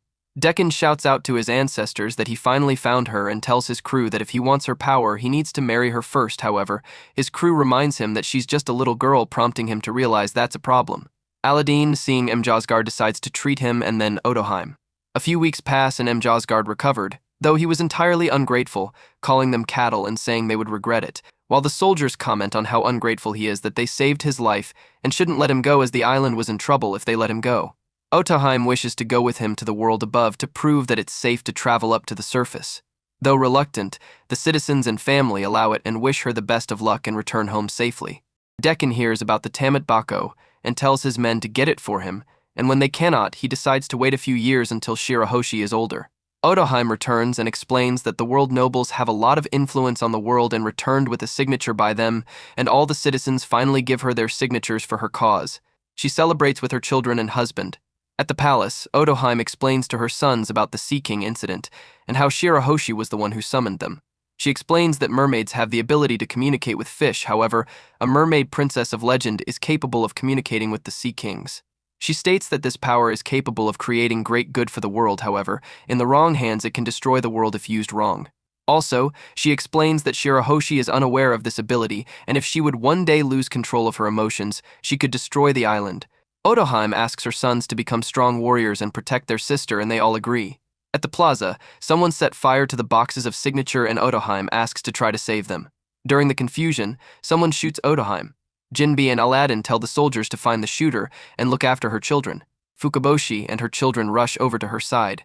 Shirahoshi is stunned by what happened, and Dekken comes up and marks her with his Mato know my powers and leaves. Fukaboshi swears revenge on who did this. However, Otoheim asks not to and not hold hatred towards the shooter, so there will not be any more hatred spread through the island, and states she let her guard down because she was happy. Shirahoshi begins to lose and Ryuboshi and Manboshi remember what their mother said before, and as Shirahoshi loses control of herself, the two brothers start dancing and singing to calm her down, stating they'll always watch over their sister while everyone else are shocked by what they're doing. Fukaboshi tearfully promises his mother that they'll start over and keep her dream alive so she does not have to worry and protect Shirahoshi. Otoheim is glad, and they all touch pinky fingers one last time, and Otoheim dies. After Otoheim passed away, Hody Jones caught and shot a human pirate whom he claimed to be Otoheim's assassin. Despite Jinbe's orders to hide the body, Hody exposed to the crying people that a human killed Otoheim. Neptune locks himself inside hard shell tower and refuses to come out until he calms down. The ministers keep him accompanied during his time, and Neptune comments he would have killed the shooter even if he was unarmed and realized Otoheim would not want that. He comments on the cycle of hatred and revenge and knows when it starts, and by killing someone would spread hatred and make the children's eyes cold from witnessing it and harbor hatred. He could relate to what Otoheim was trying to do, but is torn from his duties as a king to carry out her wishes and his duties as a husband for wanting to avenge his beloved wife. He states as a soldier he avenged his comrades' lives and killed several humans and was unable to help Otoheim due to what he did in the past. After a few days, he's finally calmed down and returned to the palace to consult his children. On the day of Queen Otoheim's funeral, he hears from Shirahoshi that letters have been flying to her and that someone named Vander Decken IX is wanting her hand in marriage, enraging Neptune due to her only being 6 years old. Neptune wants him found and chooses not to have his children attend the funeral due to the possibility of him being there. Everyone in Fishman Island attended Queen Otoheim's funeral, where Fukaboshi announced on a video screen that he and his siblings will carry out their mother's dream. As the flashback ended, Jinbi asks Nami for forgiveness for letting Arlong run free and cause her pain, stating that he will take any punishment she wishes, but Nami states that she resents only Arlong and not any other fishman and is happy as she is now, leaving Jinbi and Hachi crying over her forgiveness, stating he's indebted towards her. After Sanji kicks Luffy for sleeping through the whole story, Hachi goes on to explain Hodi's hatred towards humans and how it's even greater than Arlong's. He states how this year is the year of the World Summit and how Neptune was going to spread the news of the people spreading towards the world, and says Hodi is going to take his place and cause something worse. Before he can finish, a large mobile visual Den Mushi appears with Hodi making an announcement about the new Fishman pirates' takeover to the entire island. Hodi Jones makes his broadcast so the whole island can hear his plans to do with the other people of the island. He announces that he will be the new king of the island, and that there are some changes. While other citizens are forced to step on Otoheim's face on a picture, they wonder why Hodi is doing this as they remember him shooting Otoheim's shooter. Hodi says that the people shouldn't be willing to migrate with humans since they are responsible for killing Otoheim, and demands to know why they cannot understand that, and claims the Neptune family is leading them to death. He reveals King Neptune is being held hostage, and his plans 3 hours from now he will take the head of the worthless king at Gaincord Plaza. Hodi then goes through the list of people who put their supports for Otoheim's cause and calls it a list of traitors, and plans to end the people who are stepping on her face to stop, since it's too easy to tell who's lying and being truthful, and states that he will go out and kill all the people listed on the papers that support Otoheim. He then makes one final announcement that is directed towards the Straw Hat Pirates. He reveals that he has Zoro, Usopp, and Brook held hostage and will drown them in 3 hours, and plans to take Luffy's head to the world as an example to scare the public and end the crew due to them having ended Arlong's ambition. Neptune expresses his disgust towards Hodi, calling him selfish, while Hodi says that's fine since a king is allowed to be selfish. In the palace, Usopp asks Zoro to save them, and Zoro just calmly asks for him to get rid of the chains on him, and it does not work when he tries to wish them away. Brook jokes about how he scared the crew when they thought he was dead, only for Zoro and Usopp to yell at him, stating that if he just played dead, they would have escaped. Zoro states that since Nami got away, they can be saved, and Usopp just makes a Robin impersonation about what may happen to Nami, while Brook laughs. At the Sea Forest, Robin is seen reading the poneglyph and notes how it's different from all the other ones she's read up until now, and how it's in the form of an apology letter. She wonders who Joy Boy was, who is named on the poneglyph. With Luffy's group, Luffy is happy over his bounty increase while Nami scolds him. Jinbi wishes to make up a plan, and Shirahoshi tries to leave with Megalo to save her father, only to be stopped by Jinbi. Hachi explains to Shirahoshi about her ability and how Hodi is afraid of her, while Shirahoshi is not sure about her abilities. Luffy decides to take the fight to Hodi only for Jinbi to stop him, telling him that since they are humans the fishmen will resent them more, and says to leave things to him. Luffy refuses since his crew is in trouble and will not just do nothing, and if Jinbi wants to stop him then he will have to fight him. Jinbi realizes he's right, and since he's Ace's younger brother, and the two prepare to fight, and as Luffy tries to leave, Jinbi attacks him with his fishman karate, hurting Luffy. Nami wonders how it hurt him since he's a rubber man, and Jinbi explains the mechanics behind fishman karate. As Luffy activates Gear Second and the two are about to clash, Robin interferes, and as Sanji tries to save her, she disappears, and Luffy, Jinbi, and Sanji all hit each other, while the real Robin comes out of the forest, revealing she's learned how to make clones of herself. At the palace, Brook comes up with an idea to escape and shows off a new skill that involves him separating his soul from his body, shocking Usopp and Zoro. He explains that he learned this trick from praying one day, and has been using its power to peek on girls while giving a perverted look, much to Usopp's jealousy. Zoro tells him to find Papag and get him a sword, and says he will cut the bars off of them. Brook eventually finds him, But Papag is terrified and runs away screaming at Brook's ghoulish appearance, thinking he's a ghost, while Brook tries to tell him to give him a sword for Zoro. Meanwhile, Hody and his crew prepare to go to Guyancord Plaza to kill Neptune. However, the wound Zoro gave him is still hurting and takes more energy steroids to relieve him of the pain. As he's told of all the other Fishman moving into the homes on the island, he says that's good and will make a new island of Fishman who hate humans. Fukaboshi and his brothers eventually defeat Dosun and his allies and head off to save their father. At the Sea Forest, Luffy, Jinbe and Sanji pick themselves up from the attacks they received, and Jinbe tells Luffy the reasons they cannot fight, since it will just cause more hatred towards Fishman if humans get involved, especially the ones who stopped Arlong. Sanji states that since their crew is involved in the crisis that the island is in, they just cannot leave the way things are now and have to help. He also notices how quiet Hachi has been and recalls his statement about Hody showing no mercy towards Fishman who are friends towards humans, and asks if Hody and the others hurt him cause of their friendship together. Kami also asks, but Hachi does not give a straight answer. Sanji says they have a reason to fight, but then becomes all perverted, saying it's to protect Shirahoshi and the mermaids he's met, much to Nami's annoyment. Luffy again tells Jinbe to move aside so he can beat Hody. However, Jinbe still will not allow him to go, stating that he himself must go and confront Hody, causing the two to duel again. While Hody Jones and his crew are on their way to Guyancord Plaza, the other members of the new Fishman pirates are causing trouble over Fishman Island. Daruma is chewing through the candy factory with his jaws and states it's caused his fangs ache. He tells his crew that he's heading towards the plaza and tells them to meet him there, and says the citizens have no more hope while digging away towards the plaza. One citizen says only the princes can defeat the crew since they have 4 shark fishmen, a squid and an octopus merman in the crew. With Dosun, he's weakened and tied up thanks to Fukaboshi having defeated him. The citizens wonder if they can exchange him and the others for Neptune's sake, but Dosun says that's useless, and while he speaks, a crew member shoots an energy steroid in his mouth and his speech gradually changes, while he states Hody would not hesitate to throw away his crew members for their cause, and when his speech goes back to Dosun, he breaks free from his chains and starts rampaging and destroys some of the buildings with his hammer and tells his men to head towards the plaza. With Hyuzu, he's become very drunk from drinking too much, and his crew tries to help him up to fight properly since they think he cannot hold a sword, while another member warns them about him being very dangerous when drunk, and Hyuzu grabs his swords and starts attacking in a mad frenzy and kills some of the crew members while unable to speak clearly about what he wants. With Zio, he's causing trouble with his camouflage ability and harming several citizens while claiming they have no more hope and the princes will be defeated soon. His crew members comment on his abilities, and while he's talking they see a cockroach and try crushing it, while the citizens notice how he stopped talking. It's revealed his crew member accidentally smashed Zio with their weapons, while Zio starts talking more like it did not affect him, while his crew comments on how he's called the Noble of Fishman District due to his skills. Zio tells his men about his beliefs and they head towards the plaza.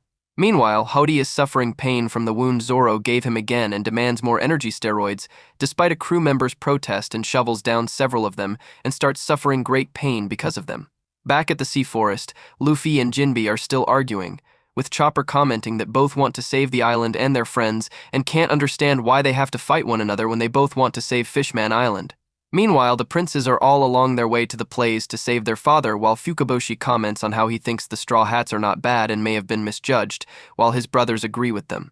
With Ikaros Much, the ministers and soldiers are laying beaten and almost killed from a sea bear. A member tries calming it down with fire, only for Ikaros to curl up due to his fear of fire, and tells them to put it out, saying if they were trying to kill him, he'd kill them first. A crew member says he's afraid of fire due to his childhood friend Daedalus getting too close to the sun and becoming dried squid.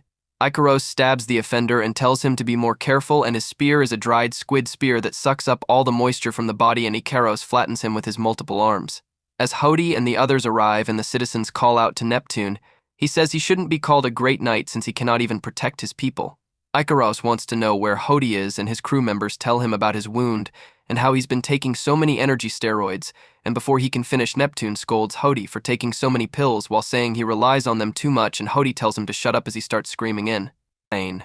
Ikaros comments on how dangerous the drug is, and Hody's body starts feeling in great pain and transforms into a monster from his old self, becoming much larger and terrifying to the point the animals are all scared.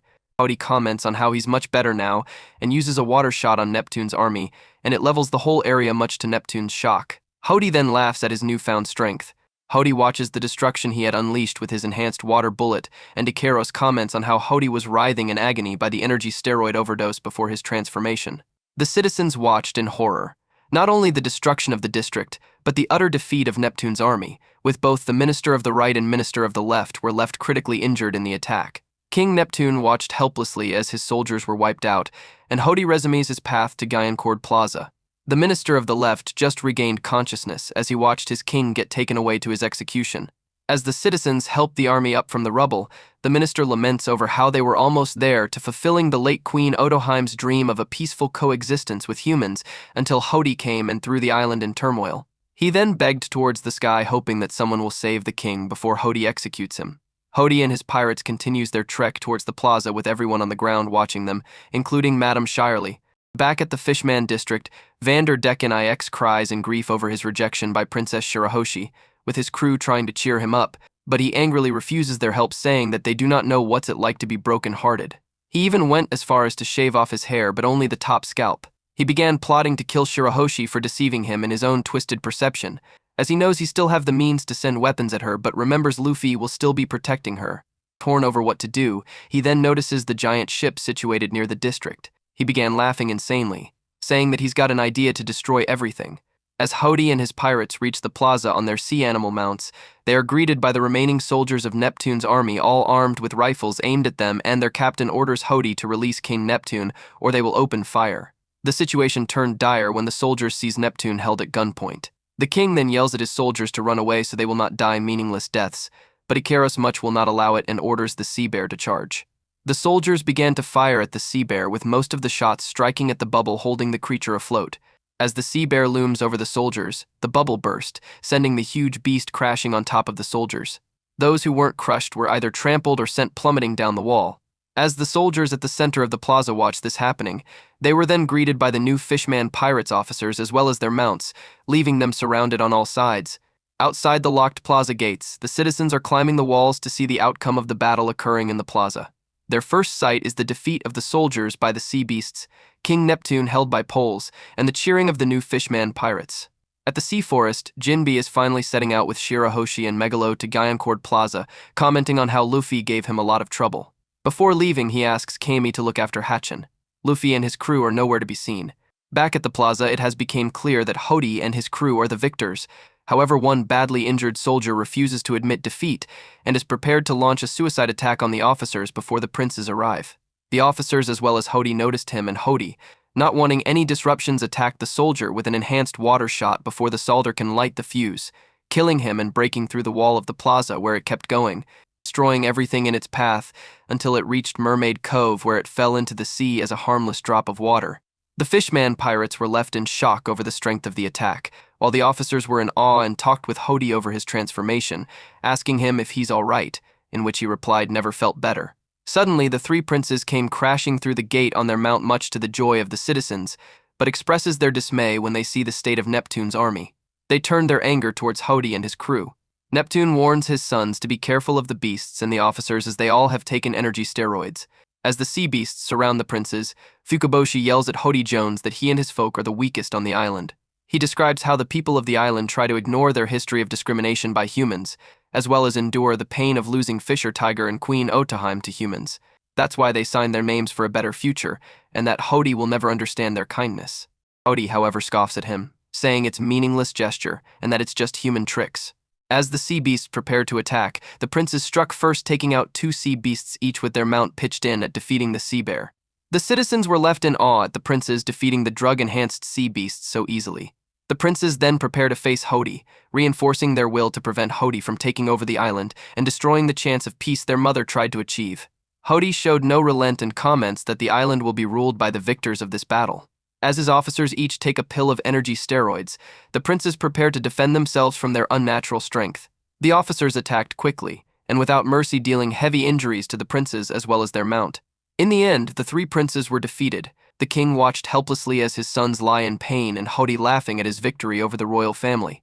Jinbe and Shirahoshi are on their way to the plaza and run into Neptune, and Shirahoshi believes it to be her father and has Megalo rush over there despite Jinbe's protest, and it reveals it to be a balloon and captures Jinbe, Shirahoshi, and Megalo. At the plaza, the royal family of Fukaboshi, Manboshi, Riboshi, and Neptune are all tied up and defeated by the officers of the new Fishman pirates, while the citizens are shocked they were defeated. The new Fishman pirates chanting for their deaths. However, Hody Jones refuses to admit victory until he receives news that Shirahoshi is dead. Just at that moment, Jinbe and Shirahoshi drop to the ground in the plaza, and Hody, which greatly pleases Hody, with Jinbe commenting on Hody's new appearance. The citizens wonder why Jinbe's there, thinking he was banished after he renounced his title, and wonder if he saved the princess from Luffy. At that moment, Hody has all his lower subordinates invade the plaza, revealing 70,000 Fishman pirates and 30,000 human slaves, revealing the 100,000 members of the new Fishman pirates. As they are rallying themselves, Hody tells the cowardly citizens to clear out of their homes for his crew, since they are cowards in his opinion. However, Shirley comes to the plaza and tells Hody not to get carried away with himself, stating her prediction about the island being destroyed. As Hody claims it's him, Shirley states it will be Luffy. With the citizens backing her up, stating her predictions are never wrong, Hody angrily attacks her with a water bullet. He tells her not to get arrogant with him, stating he's different from her older brother, Arlong, and the Arlong pirates are nothing but an empty symbol to unite under, and brags about his plan to conquer the island was set in motion 10 years ago, starting with the death of Queen Otoheim, which he reveals that he was the assassin, shocking everyone.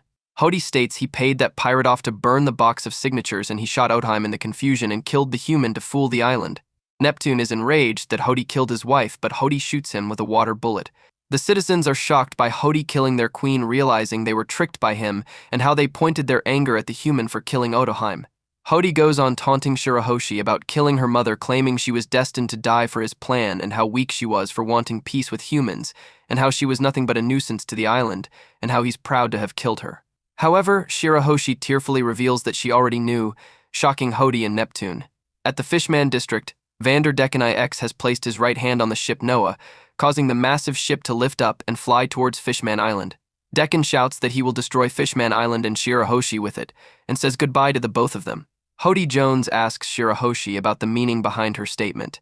Shirahoshi explains, saying that Megalo told her, as Megalo witnessed everything that happened on that fateful day since he was part of Neptune's army. Jinbe comments that he is in disbelief and asks Shirahoshi why she kept it a secret, but Shirahoshi interrupts before Jinbe could complete his question. Holding back tears, Shirahoshi says that it is not what her mother, Otoheim, would have wanted, as citizens would hold a grudge against Hody afterwards. Shirahoshi recalls her last promise to her mother. The three princes question if Shirahoshi has been carrying this heavy burden on her shoulders while being all alone in the hard shell tower. Jinbe stares in disbelief and thinks to himself that it is incredible for Shirahoshi to accomplish such a feat, as not many people would be able to do it. Hody laughs at this revelation, enraging Jinbe. Hody taunts Megalo, thanking him for telling this only to this stupid girl Shirahoshi, which allows the new Fishman pirates to be where they are today. Hody then reprimands Shirahoshi for her short-sighted actions, stating that such actions are called stupid in this world, that her choice will be the reason behind the fall of the Ryu kingdom and the cause of extermination of the country, as well her and her family's deaths.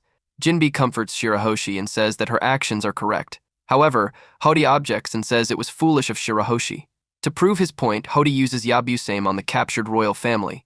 After a series of attacks, Neptune falls and his crown rolls on the floor. The citizens look on in shock while the outlaws celebrate and laugh at the sight.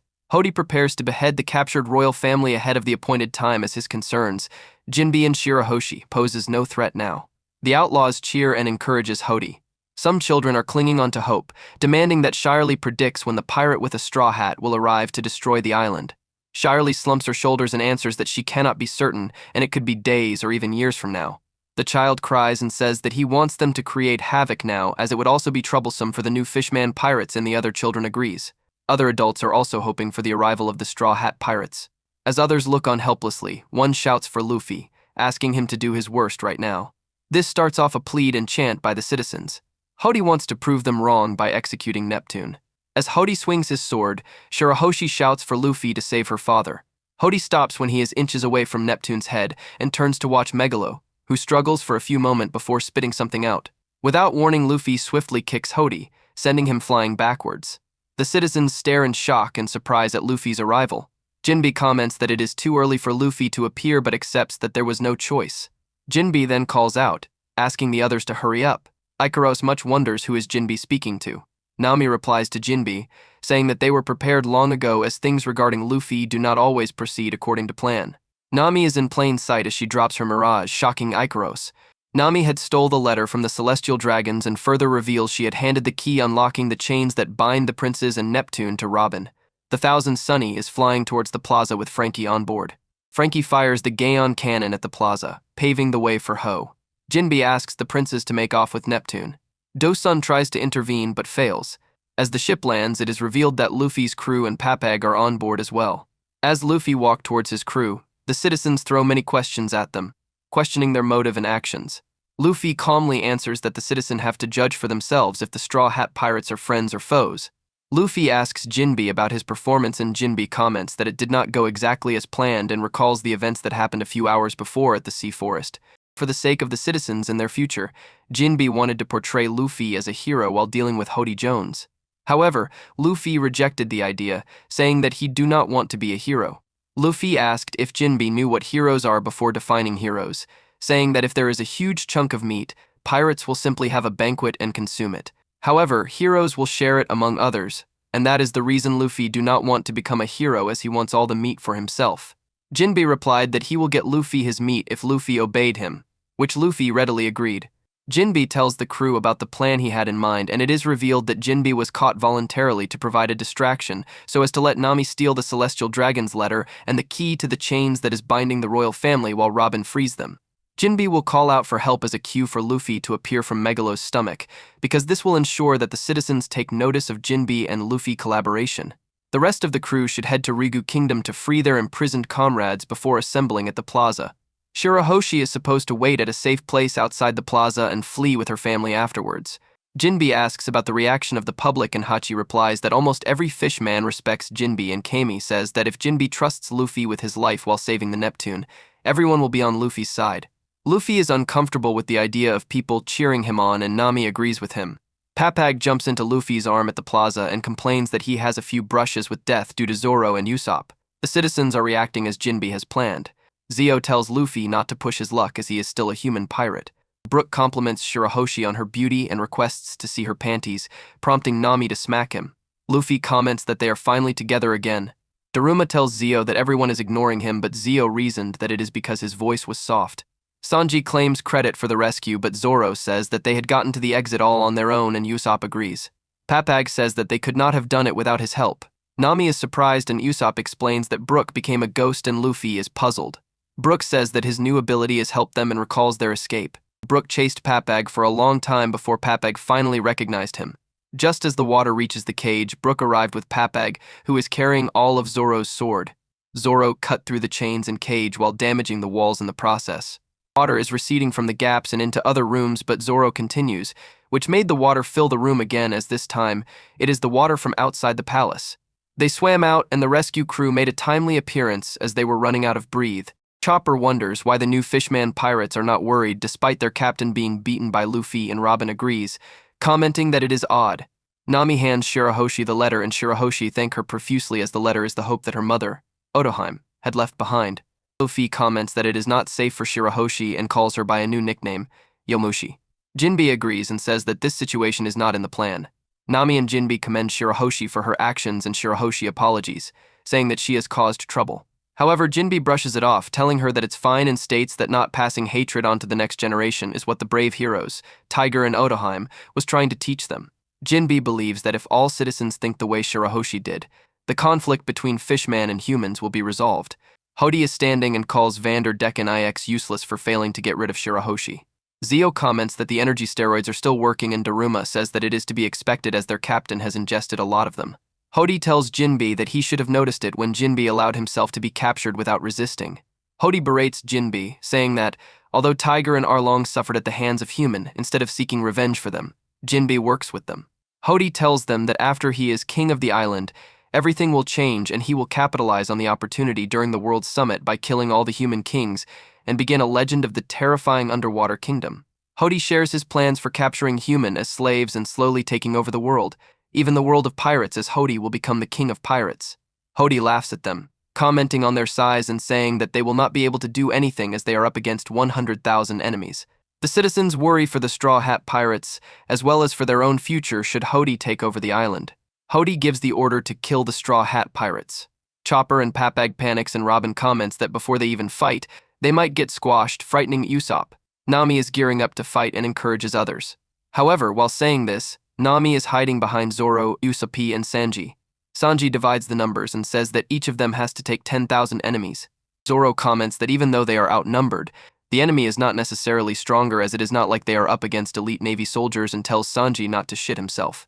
Sanji is irked, and they begin arguing. Luffy pushes them apart and walks past them, towards the approaching enemies. Others are wondering at Luffy's action. Enemies are surrounding Luffy, preparing to kill him, but Luffy unleashes a massive bout of Hashoku Haki, knocking out around 50,000 opponent and shocking the new Fishman pirates, and stunning almost everyone, who are wondering how Luffy managed to do that, since Luffy did not appear to have done anything. Robin identifies Luffy's action and Jinbe comments on Luffy's progress. Sanji is not surprised, and Zoro even expected it, saying that if Luffy cannot do that, then he needs to step down. Luffy slowly steps towards Hody and declares that there can only be one king of the pirates.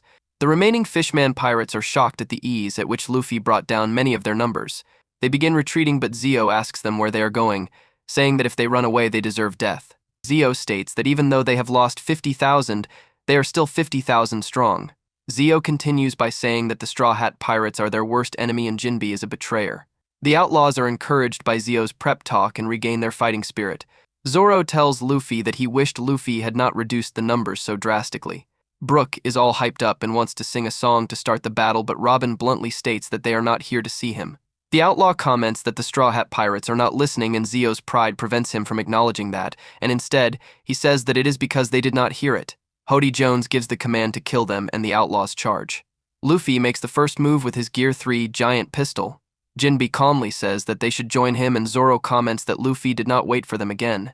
Sanji says he has to do this for Shirahoshi's sake, as men who cannot wipe tears away from women's eyes are not real man, and enters the fray, kicking the enemies down.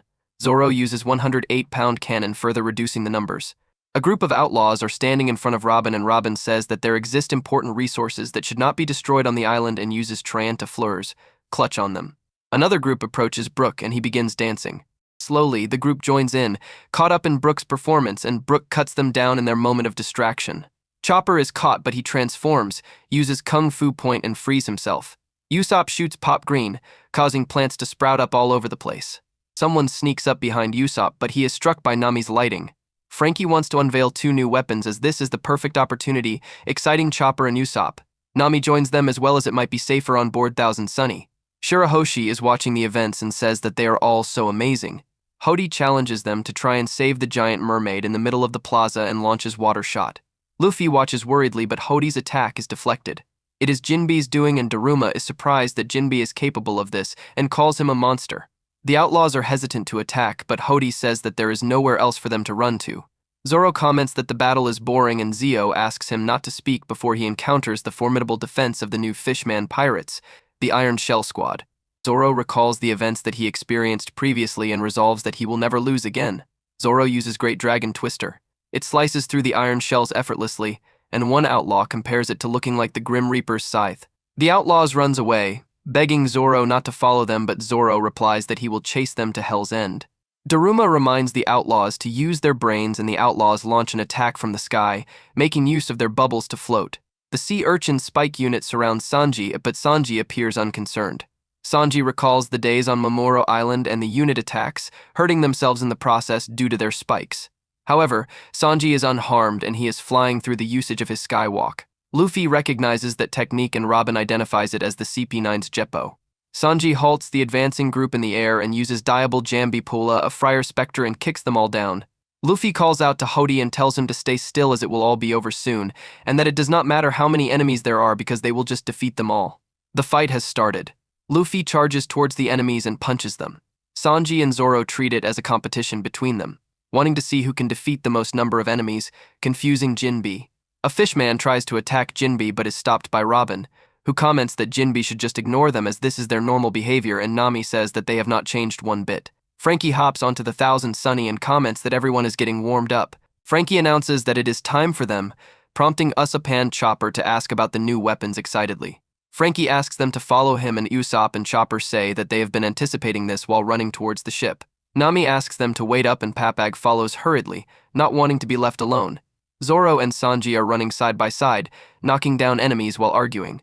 When a fishman interrupts them, he gets beaten up by both Zoro and Sanji and flies towards Hody.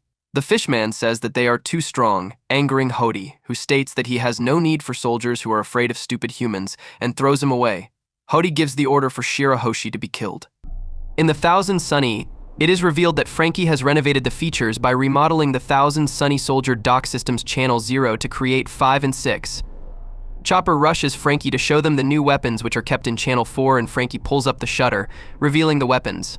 Chopper and Usopp squeal that it is cool while Nami and Papag are speechless.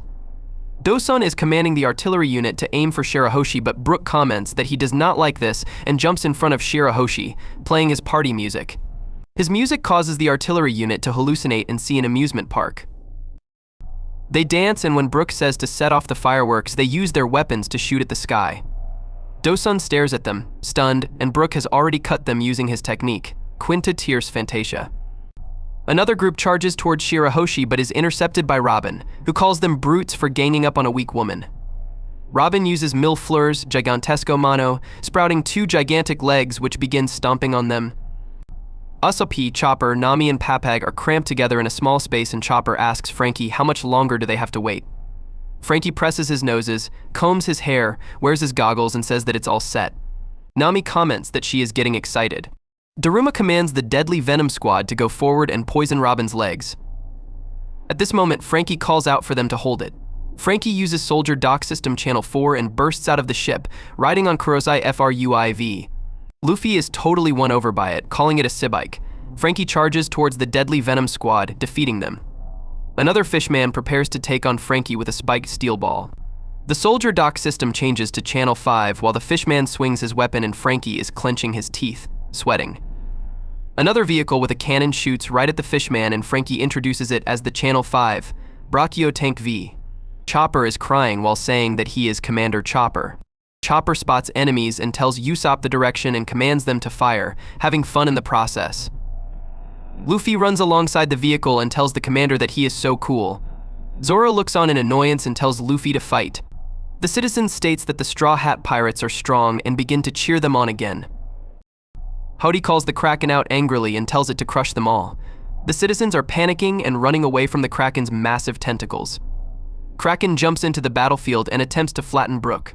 Chopper gives the command to retreat, and Nami and Usopp show recognition at Kraken, surprising Papag. Robin says that Kraken's presence is unexpected and Luffy acknowledges it, calling it Sarum. Luffy recalls the events when Sarum was his pet and friend for a short while.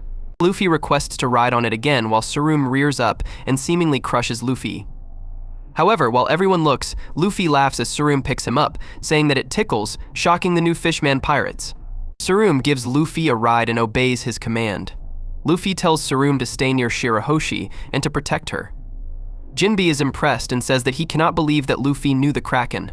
Shirahoshi thanks Sarum and it blushes. Luffy comments that there are still a lot of enemies and urges the others to go forward. Daruma begins digging underground. Haizu is disorientated and Zio reminds him that he is in John Cord Plaza. Haizu notices Zoro and Brook and comments that the Straw Hat Pirates has good swordsmen before being on the move, killing his own subordinates in the process. The enemies run away at the sight of the Brachio Tank V, and Chopper says that they should use this opportunity to attack their officers. Daruma appears right in front of them and Chopper commands Usopp to fire. As Usopp prepares to fire, Daruma leaps into the ground and disappears. They keep at this for a while as Nami looks on, bored. The vehicle rattles and tilts before tumbling into the ground, with Chopper realizing it is a sinkhole. Daruma tells them that it is his special attack, Daruma Drop, as he had dug a web of tunnels underground just by using his fangs. Frankie sees their predicament and rushes over. As Daruma prepares to create another sinkhole to trap Frankie, Frankie speed past him on Kurosai Fruiv and realizes too late that Chopper and Usopp had fell into a sinkhole. Frankie kicks them out, but Nami and Chopper is indignant at his actions. Frankie explains that the machine is going to turn into a single-seater. Both vehicles undergo a transformation and Frankie docks with it, becoming General Frankie. Usopp, Chopper and Luffy marvels at his new look while Nami just stares at it. Frankie executes some of his new move, taking down numerous enemies. Someone sneaks up behind Nami, calling her weak and brought his sword down, but Nami blocks it successfully with her weapon, Sorcery Climb Attacked, and uses Gust Sword to knock back her opponent. Since Usopp is now on the battlefield, he has to fight, but he says that he is not afraid because he has changed and uses Pop Green, Bamboo Javelin on his enemies. Daruma is making sinkholes all over the plaza, but senses that there is someone else digging. Daruma gets thrown out of the ground and the culprit is revealed to be Chopper, in his horn point. Luffy is amazed that Chopper can turn into a stag beetle now, and Chopper corrects him and states that he has strengthened his transformation and now only need the rumble ball for one transformation. Hody calls out to the Kraken and compliments it on gaining the Straw Hat Pirate's trust so easily and orders it to squeeze Shirahoshi to death. Hody reminds the Kraken that he knows its brother's location in the North Pole and can travel there to kill him easily. Tsuruem starts squeezing Shirahoshi, but Luffy says that he understands how it feels and tells it to let Luffy save its brother too because they are friends. While Luffy walks towards Hody, Dosun and Ikaros tells the others that they are not match for Luffy and to let them take care of him. As Dosun and Ikaros moves in to strike Luffy, Zoro and Sanji interfere, saying that they will not let them hinder Luffy. As the other fishmen charge towards Luffy, he uses Gear 2 and disappears, managing to bypass the fishmen and lands a kick on Hody, saying that he is full of fight. While cheering them on, the citizens spot something that is approaching them. Neptune is shocked at the sight of it and identifies it as the ship of promise, Noah. The Noah approaches Fishman Island and Neptune is shocked by this, and Fukaboshi tries to ask why he's so worried, claiming the ship to be an old relic of history. However, Neptune says that's not true and that ship is not meant to move till the promised day comes. At the plaza, the new Fishman pirates are amazed at Hody Jones' newfound strength and endurance and that Luffy was able to hurt him. Luffy comments that Hody is built like a tank. Hody asks Luffy if he knows what Fishman karate is as he thrusts his palm forward. Luffy's head goes flying back, and the pirates think he is finished, but Luffy tells Hody it will not work on him since he is made of rubber and says Jinbe's level is much greater. Luffy then imbues his forehead with Busoshoku Haki. Before he can shoot back, the Iron Shell Division gets in front of Hody, shielding him from the attack. Luffy smashes into them, knocking them out using Gomu Gomu no Kane. Jones is about to attack Luffy with a backward roundhouse kick, but Luffy imbues Busoshoku Haki into his arm and stops Hody's kick, injuring Hody in the process. He then throws his legs over his head and delivers a devastating Haki-imbued kick to Hody's head. Hody attacks Luffy with Yabusame, but Luffy manages to dodge all of them using Kenbunshoku Haki. He then delivers a Haki-imbued punch to Hody's stomach, blasting him into the rock wall around the plaza. Everyone is amazed at Luffy's strength. Suddenly, the plaza becomes dark. Noah has reached the island and is trying to break through the bubble. If the bubble bursts, then part of the island would be destroyed. Everyone panics, asking how Noah could possibly move. Everyone then sees someone falling from the sky. Watatsumi crashes down, hitting his head. He then gets up and calls to Vanderdecken IX to stop Noah, since his foot slipped and now he was in danger. The pirates ask if Hody is alright and if Noah was part of the plan. Hody gets annoyed, saying it wasn't part of the plan. Decken tells Watatsumi that he cannot save him now, and he would have to be sacrificed for the cause, as whatever he throws cannot be stopped until it reaches the target. Just as everyone realizes the bubble will not hold, they also realize that Shirahoshi is missing. She then makes her presence known. She is high above the plaza and Jinbe realizes that at that height, she would redirect the ship away from the plaza. Shirahoshi spreads her arms and tells Decken to only take her life and not anyone else's. Everyone is humbled by her sacrifice. Hody realizes that Decken had planned on betraying them all along. Decken throws a knife at Shirahoshi, which hits her just below the shoulder. Luffy is annoyed, since he had told Shirahoshi to stay close to him. Just then, people notice Hody has left and he is seen riding on one of the chains trailing from the gigantic ship. Sanji starts using Skywalk to catch up with the ship, but Luffy tells him to stay at the plaza. Sanji then forewarns Luffy that the ship is submerged in water. Jinbe tells Luffy that even though the ship is full of water, Decken is a devil fruit user, so there must be air somewhere. He hands Luffy a piece of bubbly coral. Luffy grabs onto Sanji's leg, ready for launch. Noah is going slightly away from the island, thanks to Shirahoshi's efforts. She realizes she has to get into the ocean or the bubble will burst. The main entrance is too far, but she has an idea. As Hody Jones climbs the chain, the citizens try to think of something they can do for her. Meanwhile, Sanji is carefully calculating the force with which he must launch Luffy and throws him with Armée de l'Air rubber chute. He overshoots it slightly and Luffy goes out into the ocean but is close enough so he can grab onto the chain, remarking how huge it is. Luffy looks down and sees Hody below him. He then sees the citizens in the plaza grab the chain in an attempt to slow the enormous boat down. Shirahoshi is touched by their actions. However, Hody is annoyed at them, saying they will not slow it down at all, while Luffy vociferates loudly to stop. Hody attacks the citizens with Yabusam, and they all fall back to the plaza, much to Luffy's anger. Shirahoshi sees the entrance to the palace and is relieved that it is still open. She goes up the connecting corridor and then breaks through it to go out into the ocean. As the ship rises, Luffy manages to put a protective bubble around himself at the last minute. Unfortunately, he let go of the chain and drifted away from it slightly. Hody appears behind him, saying a human who cannot breathe underwater can never rule the ocean, and he attacks Luffy and pops his bubble, stating how humans with devil fruit powers cannot do anything underwater, and throws his trident to kill him, only to be saved by Fukaboshi. Dekken calls out to Shirahoshi. He asks if she will die from loss of blood or from getting hit by the ship first. He gives her one last chance. He will save her if she agrees to marry him as he throws knives at her. Shirahoshi apologizes and again tells him he is not her type, much to Dekken's stunned surprise as the knives are deflected by something. Riboshi, Manboshi, and Ho are then seen standing in front of Shirahoshi. Her brothers say there is no way she will marry him and they will not let him hurt their only sister. Dekken seems surprised that she called them brothers. Shirahoshi tells them about what happened in the plaza after they left. Riboshi then tells them what their father said about how the ship cannot be damaged and they have to land it on the ocean floor where it will not be scratched. Noah appears and crashes into the rocks behind them, but they escape. Manboshi tells Shirahoshi to get to the trenches and not to swim too close to Noah. He then points upward, saying there is nothing to damage it at a higher level. Ryuboshi says they will take care of Dekken. Luffy is then seen riding on Fukaboshi's back.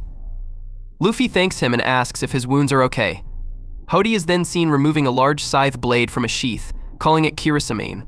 He then puts it on his back and shoots himself at them, decapitating an oarfish that was near him.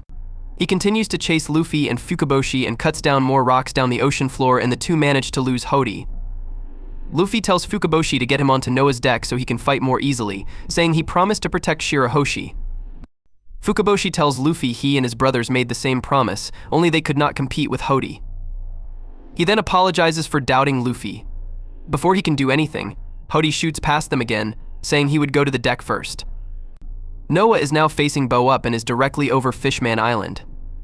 Hody reaches the deck and Dekken makes small talk, asking how killing Neptune went and how he is torturing Shirahoshi.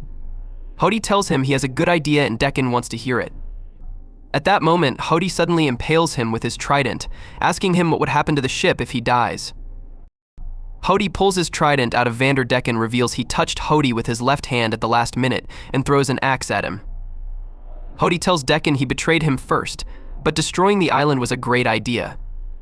If Dekken were to die, the effects of his ability would disappear. Hody then suggests turning the ship around and dealing with the Straw Hats.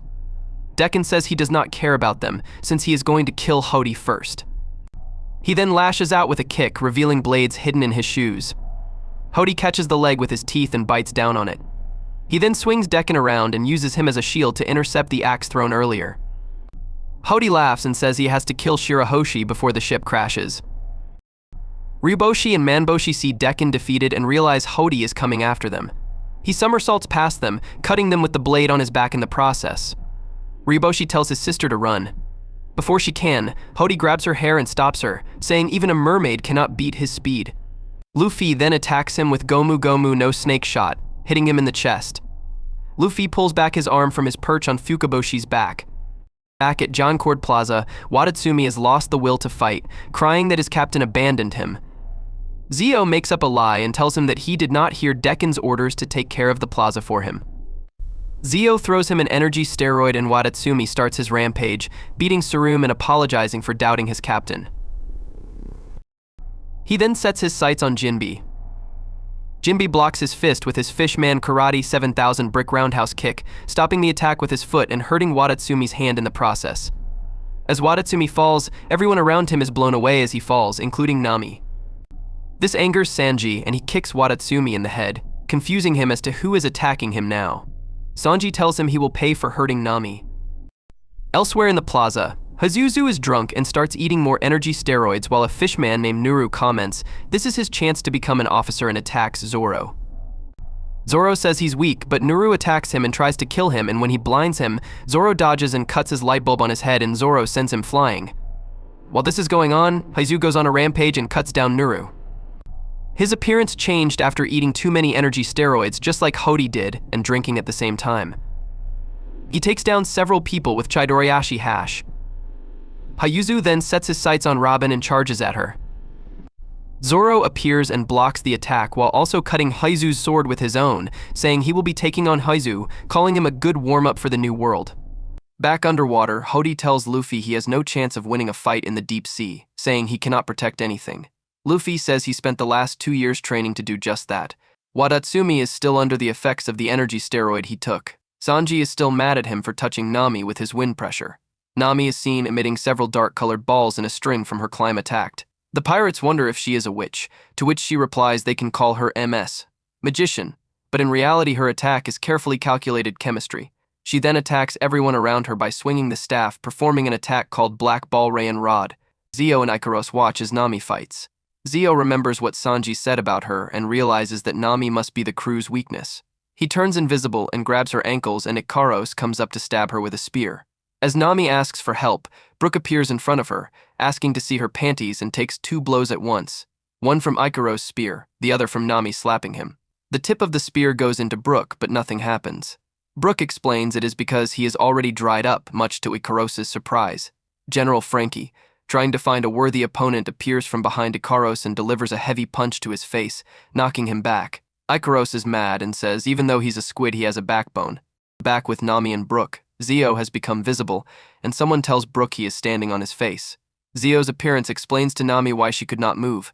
Zio tries to play it off like he tried to headbutt Brook's foot, with a move he calls Super Soul Headbutt. Elsewhere, Daruma is running rampant underground, causing everyone around him to fall into the hollow earth. Daruma is searching for Chopper.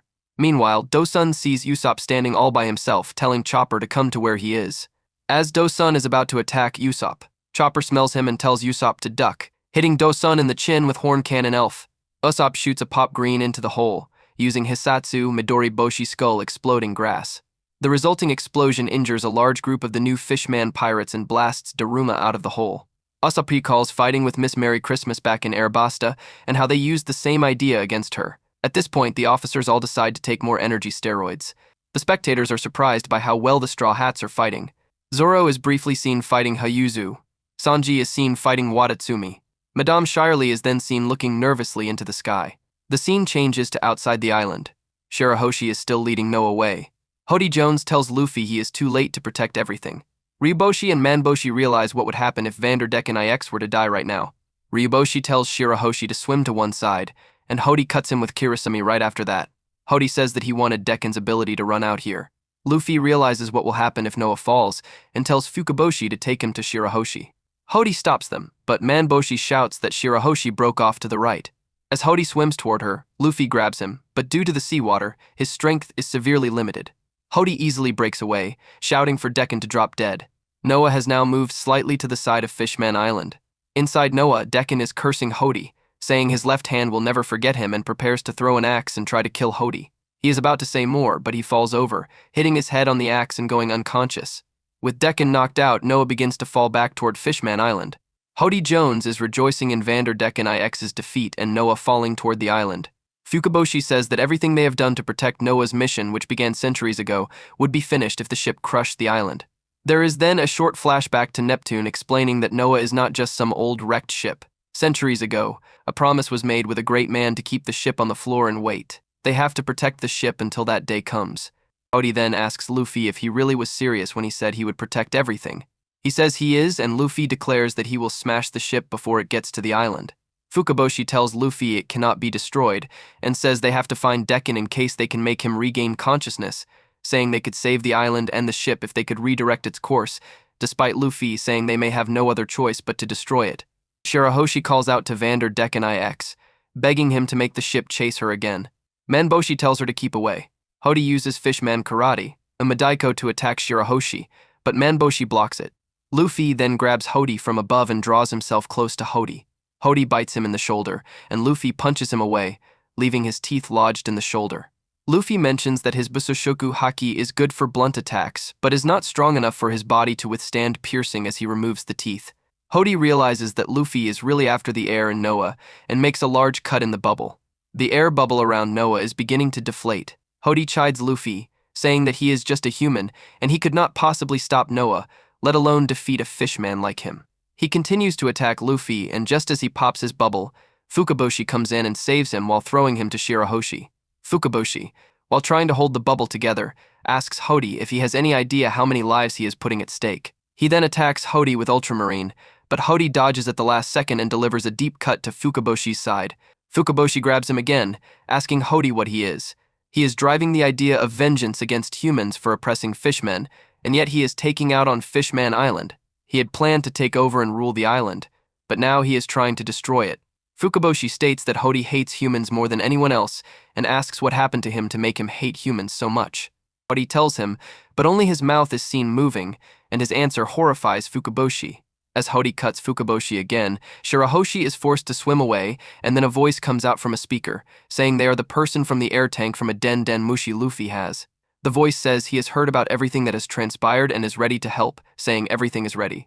Several ammo knights appear, and Fukaboshi orders them to go to the air tank and ready the massive air blast that normally goes to the island. Fukaboshi gives Luffy a baby Den Den Mushi, and Shirahoshi is seen carrying him in her hand. The plan is to make a big enough air bubble to envelop Noah. This will not make it float, though. Luffy says as long as there is air around Noah, it will be fine. Hody attacks Shirahoshi and Luffy with Kirisame, causing her to let go of Luffy. Luffy manages to break off the scythe blade on Hody's fin, then punches him with haki. Hody swallows more energy steroids, gets revitalized, and grows even larger with an enlarged mouth and declares he will get his revenge on humans no matter what. Noah is almost within range of the air tank. Fukaboshi then speaks to Luffy through the baby Den Den Mushi, saying he knows who Hody really is. Sanji and Jinbe continue to attack Wadatsumi and hurt him. Angry, Wadatsumi breathes in and expands his stomach, calling himself Mega Monk, becoming even larger than before. Sanji asks if that had a point, saying the Kraken is still bigger than him. This angers Wadatsumi and he expands even more, crushing everything within range. Sanji is still unimpressed and Wadatsumi is about to expand again. The Minister of the Left and some soldiers approach the place where Neptune is resting. The minister apologizes, saying they have let him down. Neptune mentions that if Noah hits the island, it would be just as it was written. The Minister of the Left tells Neptune about the evacuation and encourages the king to leave as well. Neptune says the orders are fine, but he will stay and wait for the princes. At Joncord Plaza, the Minister of the Right and more troops are surveying the battle from the perimeter of the plaza, confused as to why there are so many pirates. Some bystanders get him up to speed about what happened before he arrived. The Minister of the Right orders the Neptune army to back up the Straw Hat pirates in the plaza, saying the country's honor would be shattered if they were backed up solely by a gang of pirates. The arrival of the army does not intimidate the new Fishman pirates at all. Hammond then arrives, riding something he calls his slave tank, essentially a large rickshaw with cannons, pulled by human slaves. One of the slaves falls over exhausted and Hammond just says to leave him. Jinbe asks Robin to free the slaves, saying he cannot sit back and watch Hody copy the world nobles. She frees the slaves, and as Hammond attacks her, she was just a clone and grows 2 clones of herself and uses a double clutch and breaks Hammond's back. The human slaves state they owe her and revolt against the new Fishman pirates. As the battle rages on, the Minister of the Left receives a call on a baby Den Den Mushi from the Border Defense. The Border Defense informs the minister that Noah is once again on a collision course for the island. The Minister of the Left tells the person to tell the whole island, using the nationwide broadcast. They make the announcement and people start fleeing. Nami is shocked to see Noah coming back, and Jinbe wonders if Shirahoshi and Luffy are safe. The man from the air tank then talks to Luffy, and their conversation is picked up on other channels. Bits of a conversation between Luffy and Shirahoshi are heard. All over the island, people are surprised at what they are hearing. Luffy is attempting to do something to stop Noah. Then, Fukaboshi's voice is heard through broadcast system. He tells Luffy what Hody Jones really is. Fukaboshi tells Luffy, as well as the rest of the island, that Hody is a monster born from their environment. The new Fishman pirates are a group that thrive on hatred and resentment. They hate in order to forget the pain of those who came before them. They also fear that the anger and hate toward humans may one day fade away. There is then a flashback to when Fukaboshi asked Hody what happened to him to make him hate humans so much. The answer that Hody had only been seen mouthing earlier was a single word: nothing. Hody goes on to say that the Fishmen were chosen by heaven to hand down judgment on humanity. Fukaboshi then says that the new Fishman pirates' hatred lacks personal experience and will. They are just empty beings with no substance whatsoever, and their hatred is completely empty. Hody begins to laugh maniacally, and with bloodshot eyes he charges at Luffy and Shirahoshi. The whole island is in a panic as the evacuation continues and the impending arrival of Noah looms ever closer. People are confused by what Fukaboshi is saying about Hody. Outside the island, Hody is laughing hysterically as he chases Luffy and Shirahoshi, his muscles continuing to expand. Shirahoshi remarks he looks even scarier than before. Hody then has a flashback. In the Fishman district, a fishman is preaching in the street about how humans are an inferior species that is running rampant and threatening fishmankind. A very young Hody Jones listens to this and seems to take it to heart. The scene changes to a fishman talking about someone blowing up a slave shop on the surface. A memorial wreath is in front of a large picture of the fishman in question. People are standing around it, saying that he died but took 8 humans with him and caused widespread disaster on the surface. Hody comments that it serves the humans right, and Ikaros much praises the man, saying he wants to be a hero too, and the future new Fishman pirate officers all listen and take this to heart. The scene changes to another time in the Fishman district, where someone is saying Arlong sank a human pirate ship and has returned. Arlong is talking to Hody and the others about how fishmen were chosen by heaven to get rid of the trash that is humanity. The humans feared this, so they decided to persecute the fishmen. In the end, the humans won because of their superior numbers. Hody continues to listen to this and becomes warped by it and must remember the hatred, resentment, and the grudge against humans and takes this as his pride for life. Later, Hachan is telling Hody, Shirley, and some other children about a human friend he has on the surface, Silver's Rayleigh, and speaking highly of him. Hody turns and leaves, saying Hachan's story makes him want to vomit. A few years pass, and some time with the incident with Tiger, someone is talking about the recent death of Fisher Tiger. Zio comments that Tiger wasn't the chosen one either. At the late night, the new Fishman pirate officers are then seen wearing black leather masks, leading a group of people holding torches. They approach a fishman's home. The man had donated blood to a human, and that would not be tolerated. They burned his house to the ground and strangled the man in front of his family. The scene changes to Hody, now a member of the army, talking to the officers. He was saying that everyone from the royal family on down has lost their minds and yielded to humans. Ikaros asks if Hody heard about Jinbei joining the Shichibukai. Dosun says that Arlong and his crew is the only true pirates left that hold the pride of fishmen. In the next scene, someone cries out that the main island is in a panic, saying that Odoheim was assassinated by a human, not knowing that Hody was the one who actually committed the murder and framed the human for the crime. The Fishman in the Fishman district became angry at the royal family for not doing anything. Hody and the officers are then seen toasting beer, saying the shameless have been judged and that it is the natural order for those who yield to humans to die. Hody then puts a bag on the table, saying heaven has given them power. The officers are shocked at what they see. Hody asks Zio if he can mass-produce them, and Zio says he will try. They are next seen with the new Fishman pirates Jolly Roger, saying they will dedicate their lives to killing humans. The flashback ends. Hody tells Luffy he has given up his life this vengeance. In the air tank, the guards are taking aim at Noah through a crosshair. They fire the bubble. Fukaboshi is then seen realizing that he has failed. They have cast off the emotions of fishmen, exiling them to the Fishman district, ignoring the grudge that was slowly growing among them. They were focusing too much on progress. He then remembers his mother saying people should not pass on their hate to their children, but he realizes that has already happened. People must first fight within themselves. He then tearfully declares that Odoheim was killed by Fishman Island's grudge. The regrets of the dead should stay with the dead, and regrets how deep down he held resentment towards humans for killing his mother. A grudge is something people make to feed on others, and the grudge of the Fishman district has been fed by their hatred for humanity. By the time anyone noticed, it had grown too big to contain and states that the Fishman Island will be killed by the hatred of the island. He then tells Luffy that they do not need the past, and asks him to bring everything back to zero, to purge the old ghosts living in the shadows. He asks Luffy to bring the island back to zero.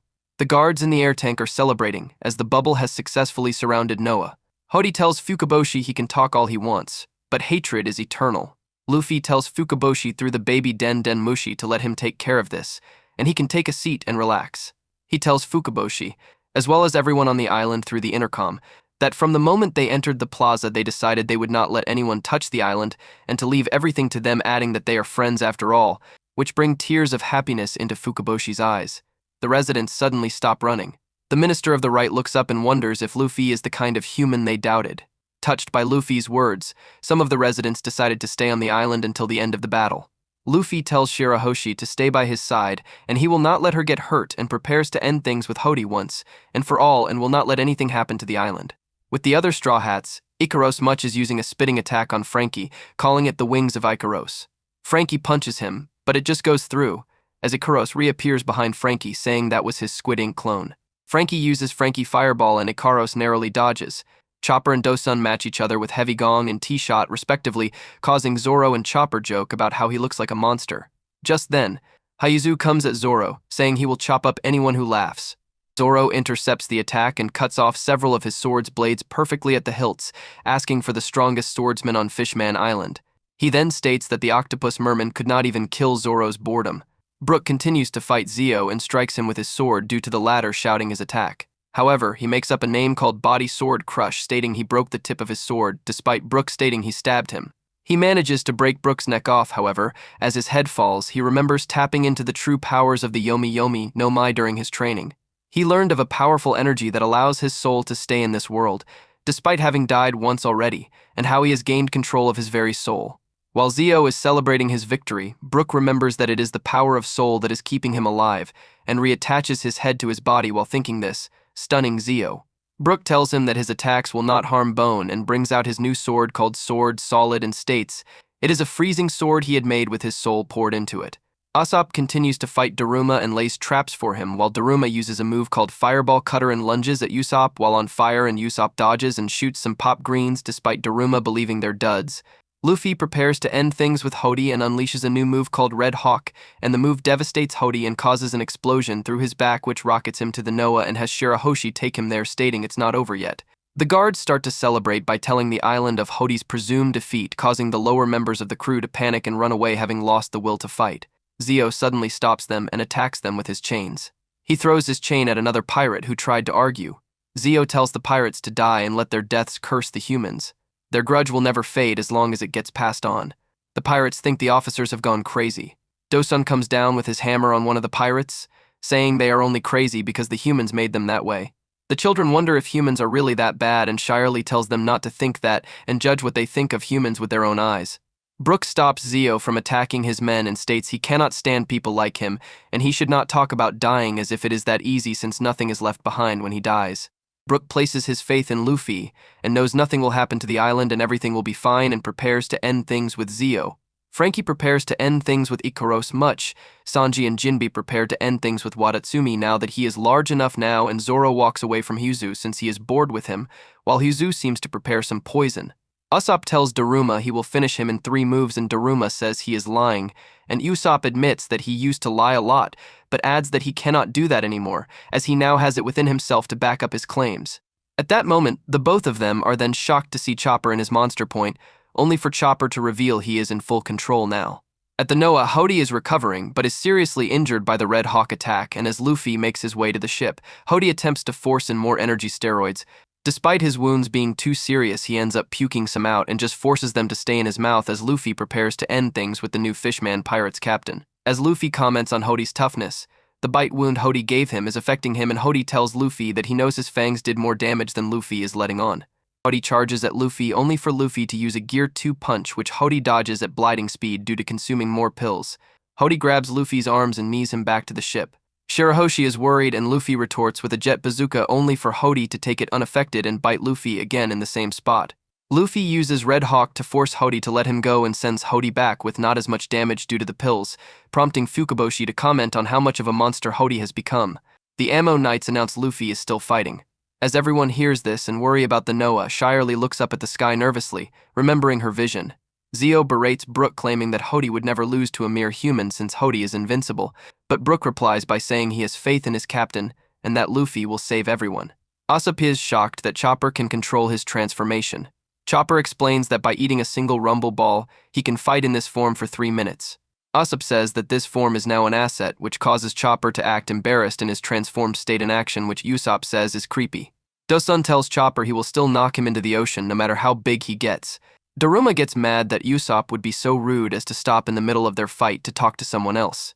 The scene changes to Frankie and Ikaros much. Ikaros reveals that he has a spear on his head that can pierce anything. He then uses Light Strike Usaban no Yari, preparing to attack. Frankie tells Ikaros that he should just give up as his attacks will be useless. Elsewhere, Zoro walks away from Hyuzu, saying he cannot cut anyone who has no fighting spirit, calling him a frog. Hyuzu grins and then lunges at Zoro with 8 new swords. Meanwhile, Sanji is still standing on Wadatsumi's face, and the giant fishman tells him that if he were to roll into the plaza right now, every one of Sanji's friends would be crushed. Jinbe appears to be getting ready to attack as the scene switches over to Luffy and Hody. Luffy says that he will end this as Hody attacks with Hody Jones uses Fishman Jujutsu Water Heart Shark Pack. Luffy yells at Shirahoshi to get back. Hody launches large amounts of water in the shape of sharks at Luffy, but he dodges. However, a few hit Luffy, and as he's sent down towards the ship, Hody starts thinking that he's won, only for Luffy to use Gear 3 and Elephant Gun. Hody counters with Shark Pack and Luffy's fist goes through, finally defeating Hody. Hody's last conscious thought is for Noah to crash into the island and kill all the fishmen who've lost their pride. Luffy then uses Gomu Gomu no Elephant Gatling, pulverizing the bridge section of Noah. Back in the plaza, Brook continues to fight Zio as Zio has drawn a circle around himself and tells Brook he will be crushed to bits if he enters it. Zio then hears humming behind him and Brook appears, asking to be excused as he has already entered the circle and cut him. Before Zio can do anything, Brook's cut takes effect as he unleashes a new move called Song of Scratch's Blizzard Slice.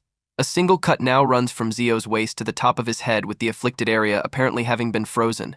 Brook then says that cut is the first line and even blood freezes in the winds of hell. He also says he hopes that the wind lifts up some skirts too. The scene goes back to Usopp and Daruma.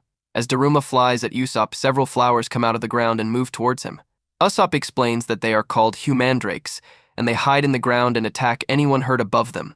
The flowers beat Daruma to the ground, but he somehow gets thrown into the air away from them. Usopp reveals another plant, Trampoilia, a large flower that launches anything that gets near it. Usopp tells Daruma there is nowhere left for him to run and he is completely exposed. Usopp has launched a pop green that takes the shape of a giant wolf. Daruma says he will just bite through it. Usopp tells him that would be a bad idea since the bulb on the tip of its nose emits a very powerful shockwave that has a 3-meter diameter. Daruma is then hit with the shockwave known as Impact Wolf. In the Dosun and Chopper fight, Dosun swings his hammer around, getting ready to launch Chopper into the sea with Papara Hammer. Chopper then uses Carving Half Palm. The attack shatters Dosun's hammer and sends him flying, much to the shock of the pirates watching. Ikaros gets ready to launch his piercing attack. Frankie then cups his hands one over the other in a similar pose to coup de vent and launches the Frankie Radical Beam. Usopp and Chopper watch it with stars in their eyes, while Nami and Robin stare at it seemingly unimpressed. Ikaros comes out of the attack completely blackened and defeated. Jinbe prepares to use a fishman karate technique by surrounding his right hand in water. He then hits Wadatsumi with Vagabond Drill. The attack enters on one side of Wadatsumi and explodes out of the other side. Wadatsumi begins rolling away, but as he cannot hold his breath any longer, the air he took in is released and he blasts himself away. Sanji is ready for this and follows Wadatsumi into the sky. Sanji then takes a moment to prepare by thinking back to the torture he had to go through the last 2 years, before catching completely on fire. He then kicks Wadatsumi in the stomach with Hell Memories, a fire attack so powerful it completely chars Wadatsumi. As Wadatsumi falls back to the ground, Sanji says that when preparing blowfish, one must take care to remove the poisonous parts. Finally, Haizu attacks Zoro with swords dripping with poison. As he leaps at Zoro, he tells him that he is Fishman Island's #1 Hakutoryu user and Zoro should not forget that. Zoro slices through him using Rengoku Onigiri, saying he was sorry but he mistook Haizu for a frog at the bottom of a well, a Japanese proverb for someone ignorant of the real world. On the Noah, Luffy has sent Hody out of the ship unconscious as the guards announce Hody's defeat and Luffy attempting to destroy the Noah to save the island. With that, Hody and his officers have all been defeated. The residents are amazed that the Straw Hat Pirates were able to defeat all the top members of the new Fishman Pirates. Everyone then runs out of the way as Wadatsumi falls from the sky. Back on the ground, Jinbe is not surprised by the results of the Straw Hat Pirates' strength. Meanwhile, Sanji and Zoro get into an argument. Chopper and Usopp admire Sanji and Frankie respectively, but Frankie feels inferior to Chopper's monster point form. Robin chastises Frankie's Frankie Shogun, stating it was useless, and Brook asks Nami to put on a miniskirt, much to her annoyance. All the citizens are starting to relax until they remember Noah is about to crash down on them. They beg Luffy to do something and save them. Luffy uses Elephant Gatling and begins to smash Noah as fast as he can. The citizens stand their ground and put their trust in Luffy. While Luffy is destroying the ship, a citizen recalls how Luffy reminded one fishman of when he was a child and Whitebeard befriended Neptune and declared the island his territory. There is then a flashback to when Whitebeard first appeared and declared the island under his control. The man is asked if he really believes that Luffy is like Whitebeard. The man said he hates humans but does not know what to think since a human is now defending the country. Shirley looks up at the sky nervously, remembering her prediction of a man in a straw hat will bring destruction to Fishman Island. Fukaboshi and Neptune are sorry to have to destroy the ship, but lives must come first and Neptune apologizes to Joy Boy.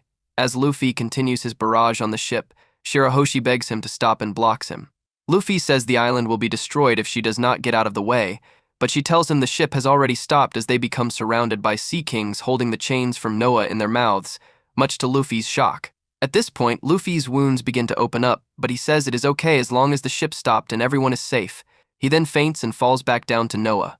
The Sea Kings begin to talk about how amazing Luffy was, and if they came only a bit later, Fishman Island would have been saved, but Noah would have been destroyed.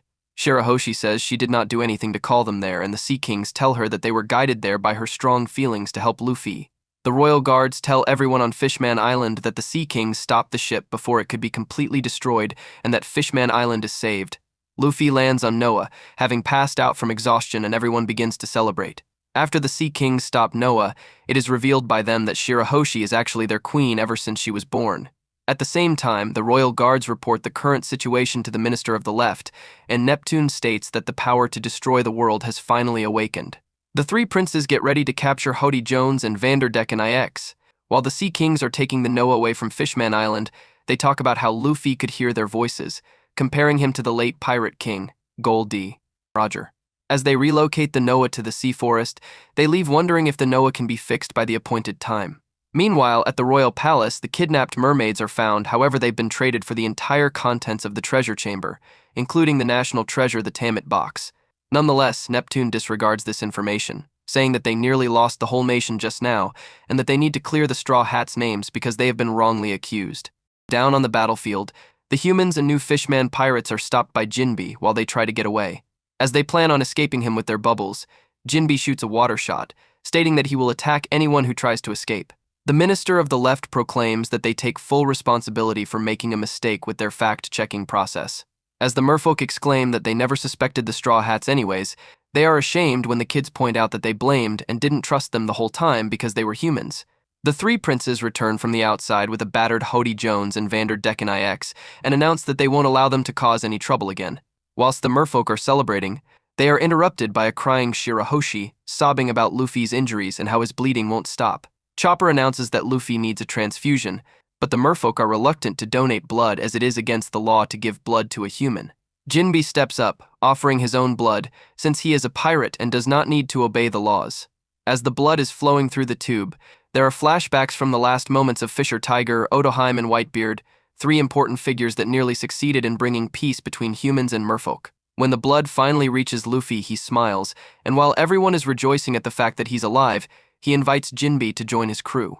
The royal family have made a decision to release the human slaves that were under Hody's control, as they were only on this island for resting and traveling like other pirates.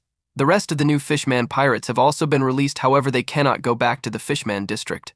They are ordered to live on the main island working for the king, under the supervision of the Neptune army, stating they will not let the Fishman district get out of control again.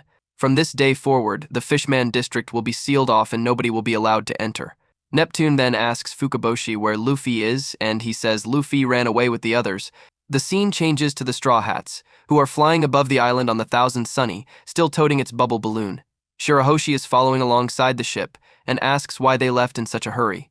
Zoro is mad at himself for fighting in that big of an open area. He tells Shirahoshi if they had stayed any longer, the people would have lifted them up like heroes, shivering at the thought. Zoro tells Shirahoshi that heroes have to share their alcohol, something which he does not want to do. Nami is appalled to hear Zoro reciting the same reason Luffy told Jinbe. Looking over her shoulder, Nami sees Luffy trying to convince Jinbe to join the crew. Jinbe replies that he cannot join but is very happy to be asked. He tells them that he has some business that he has been putting off for a long time. After he has taken care of it, he promises he will come back to them and ask them to promise to invite him again, should they still see him fit to join. Sanji tells Luffy not to back Jinbe into a corner. Robin remarks that he has taken a liking to the crew, and Frankie remarks that of course they would wait for a man who captivated Luffy as much as Jinbe did. Zoro then asks if they should head to the New World now. Shirahoshi is upset by their departure and asks them to stay so she can thank them all. Sanji uses this opportunity to propose staying at the Mermaid Cafe for a whole week. Usopp slaps him, saying there is only one reason Sanji would go there, but he does agree with him. An Ammo Knight calls out to them, and then informs Neptune, via baby Den Den Mushi, that they caught up to the Straw Hat ship. Through the Den Den Mushi, Neptune tells Luffy he wants to pick up where he left off with the banquet he initially promised. Luffy agrees and tells Neptune he will get Hatchin and Kami as well. The scene changes briefly to the Fishman district, where all the buildings have been wrapped in yellow tape. It then goes to Rigu Palace, where Hody, his officers, and Vanderdecken IX are all in a prison cell, still unconscious. At the main entrance to the island, guards are telling Sarum to carry Watatsumi to the far ends of the earth, telling the giant fishman that they do not have a cell that can hold him, and that he is banished from the island. In Coral Hill, people are preparing food to bring to the palace banquet. They are carrying large racks of sea king meat, boxes of seaweed cakes and other sweets, and alcohol by the cartload, enough to bathe in, as one fishman put it. At the palace, the straw hats and their guests are being carried on 2 large flounders to the banquet hall, a completely inundated room, which makes some of the straw hats nervous. Below them on the floor packed with soldiers, guards cheer and say the heroes have arrived. Luffy tells not to call them heroes as he is going to eat all the meat. Shirahoshi points out a stage in the front of the room to Luffy, and they notice someone standing on it. The woman on stage is introduced as Maria Napole, a singer called the Diva of the Ocean Floor and the Pride of the Island. Maria Napole begins to sing, and her voice completely entrances Nami and Usopp, who feel as if they could melt from hearing it. Brook gets excited as he notices Maria Napole's accompaniment, a jazz quintet. The music starts up, and then it is Sanji's turn to be in awe as the mermaid cafe dancers are introduced. Or mermaids come in carrying trays of food that they take to the straw hats and the rest of the people in attendance. Everyone is singing, dancing, cheering, and enjoying the festivities. Papag is dancing with the Medaka mermaid quintuplets. Luffy and Jinbe are eating and laughing with 2 other mermaids, Zoro, Frankie, and Hatchin toast gourds of alcohol. Sanji turns to stone in the arms of 2 mermaids. Luffy is then seen having a toast with Usopp, Neptune, Shirahoshi, Kami, Jinbe, and the Minister of the Right. All the soldiers raise their glasses high. Robin is seen laughing and drinking with the Minister of the Left. Brook is playing his guitar on stage with Maria Napole. Nami is seen celebrating her victory against Fukaboshi in a drinking contest. Robin is then seen standing just outside the banquet hall when Neptune, a bit tipsy from drinking, stumbles out. He asks Robin what she wanted to talk to him about. Robin apologizes, saying she thought they would be able to be alone. Neptune, thinking she was coming on to him, starts telling Robin he could never betray the love he has for his wife, dead though she may be. Before he can go on, Robin cuts him off, asking who Joy Boy is. Neptune drops his gourd in surprise. Robin goes on to tell him that she read the poneglyph in the sea forest, and then asks Neptune who he was and what he was apologizing for. Neptune, instantly sobering up, is surprised Robin can read poneglyphs. Robin explains she is from Ohara and Neptune does not have to tell her anything he does not want to. Neptune says he will tell her what he knows, stating he knows he can trust her. Neptune explains that Joy Boy was a person from the surface who lived during the Void Century. His message was for the mermaid princess living on the island at that time. It is an apology for breaking his side of a promise he made with the island. Neptune tells her he does not know the details of the promise, only that someday someone is supposed to come and carry out the promise made by Joy Boy. He explains it is a legend passed down in the royal family. Neptune says that their promise to Joy Boy was to watch Noah and keep it safe. Only when the promised time comes will Noah's purpose be known. Robin tells Neptune that she heard that Noah, after the events in and above John Cord Plaza, was carried to the sea forest by sea kings. Robin asks Neptune if Joy Boy could control sea kings. Neptune tells her that ability belongs to the mermaid princess from then and now. Robin then concludes that Shirahoshi has the ability, confirming her theory. Neptune says she is right, and today that ability was fully awakened, which is not a good thing. Robin agrees. She then tells Neptune about the poneglyph she read while in Skypia 2 years ago. It gave the location of one of the ancient weapons, and said it was located on Fishman Island. She then asks Neptune if the mermaid princess from Joy Boy's time went by another name. Neptune starts to understand and begins to become fearful of what he's about to listen to. Robin tells him that Shirahoshi, by having the same ability, also inherited the same name as that princess. Her other name is the ancient weapon, Poseidon. And Robin mentions that there are 3 ancient weapons, Pluton, Uranus, and Poseidon. Neptune then warns her not to tell anyone about Shirahoshi in fear that the government and pirates would hunt her. However, Caribou is eavesdropping on their conversation and goes to kidnap Shirahoshi. Meanwhile, Jinbe tells Luffy and the Straw Hat Pirates about the major events that took place during the time skip. The first is Aokiji and Akanu's duel to decide who will become the new fleet admiral, which Akanu won after 10 days of fighting. As a result, Aokiji left the Marines. The second is Blackbeard, who conquered all the Whitebeard pirates' territory and claimed the seat of Emperor. In the process, he also began his hunt of devil fruit users to obtain their powers. Luffy, Zoro, and Sanji then leave the conversation to check on Shirahoshi. The trio find Caribou in the process of kidnapping Shirahoshi, and Luffy proceeds to kick him from the tower. After hearing from Neptune that Caribou stole the treasure, he tells Nami that he will give it to them as a reward for saving his country if they can get it back. After Nami finds out that Luffy had kicked Caribou out of the tower, she sends Luffy, Zoro, and Sanji after him so she can have the treasure. Neptune is then told by one of his soldiers that something has happened to Hody and his crew. When he reaches their prison cell, he finds Hody Jones and the new Fishman pirates have become very old and are planning on taking their revenge against the Straw Hats. The Minister of the Right deduces that the energy steroids, which came from inside the Tamatbako national treasure of Fishman Island, are the cause, and Hody confesses that he stole them. Neptune then tells them to forget about their intention of seeking revenge against humans considering the state that they are in, and says he will have to rethink their punishment. Meanwhile, a soldier comes to the Minister of the Left, reporting that 2 of Big Mom's men have come to the island to collect her monthly candy payment. Unfortunately, because the candy factory was destroyed by the new Fishman pirates and the remaining sweets were sent to the party, there is not enough candy for Big Mom this month. The Minister of the Left is then worried about Big Mom's reaction, saying that she is a monster who would destroy a country for the sake of sweets. After the banquet ends, the Straw Hats are excited to hear they will be allowed to keep all of the stolen treasure. Frankie says it will make them tycoon pirates in no time. When Chopper suggests searching for Caribou along with Luffy, Zoro, and Sanji, Usopp tells him he just learned that Caribou is worth over like 200 million. On the island, the group finds Caribou and Zoro is disappointed that Luffy's punch was all that was needed to defeat him. The 3 of them are excited to see how much treasure spilled out of Caribou's body. They load it into bags and Luffy asks Zoro which way the town was, prompting Sanji to decide to go the other way. Luffy tells them they need a flying fish. The scene changes to the candy factory, where the Minister of the Left is discussing their problem with the monthly candy payment with a figure off screen. The man, a lion named Mipax, reminds the minister that the deal was that they would make candy for Big Mom and in return the island would not be destroyed. He then asks if the minister knew what kind of person Big Mom is, saying anyone who angers her is doomed. The group of people gathered off to one side all think to themselves how cute Mipax looks when he is threatening. At the same time, Luffy, Zoro, and Sanji walk by and notice the crowd. They go over and Luffy says greets everyone there. Luffy mentions that the best part of the banquet was the sweets made at the factory.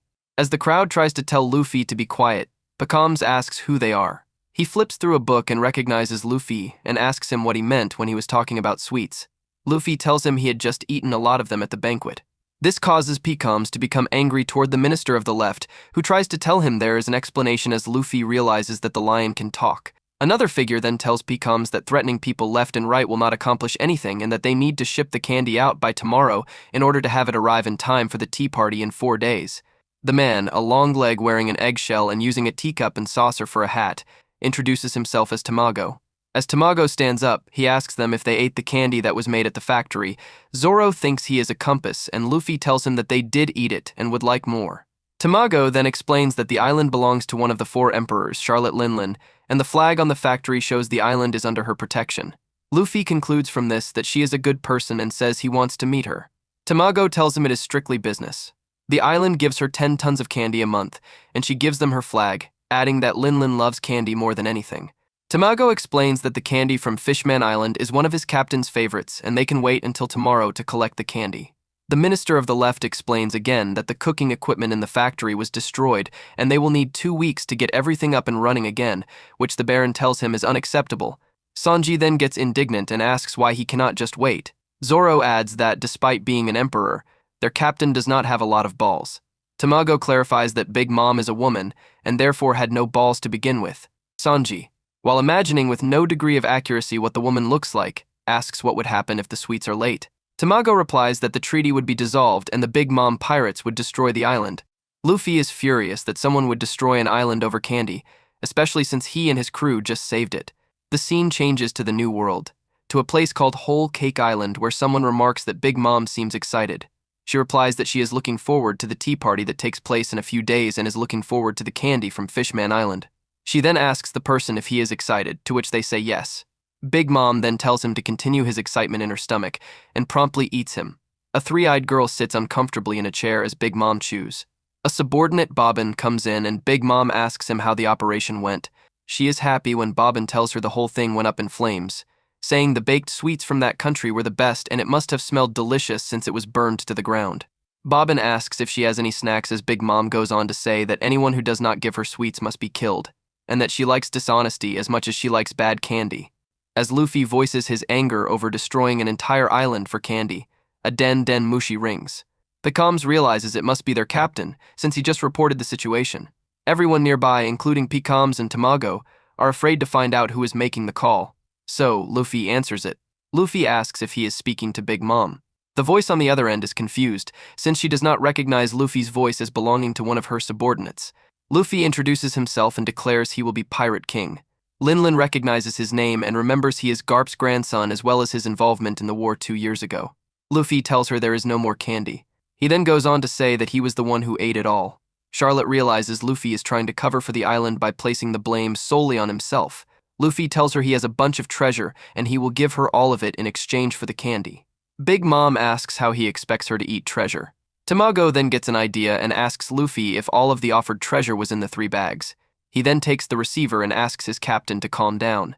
He then tells her that 2 days ago, Kid sank 2 of their ships.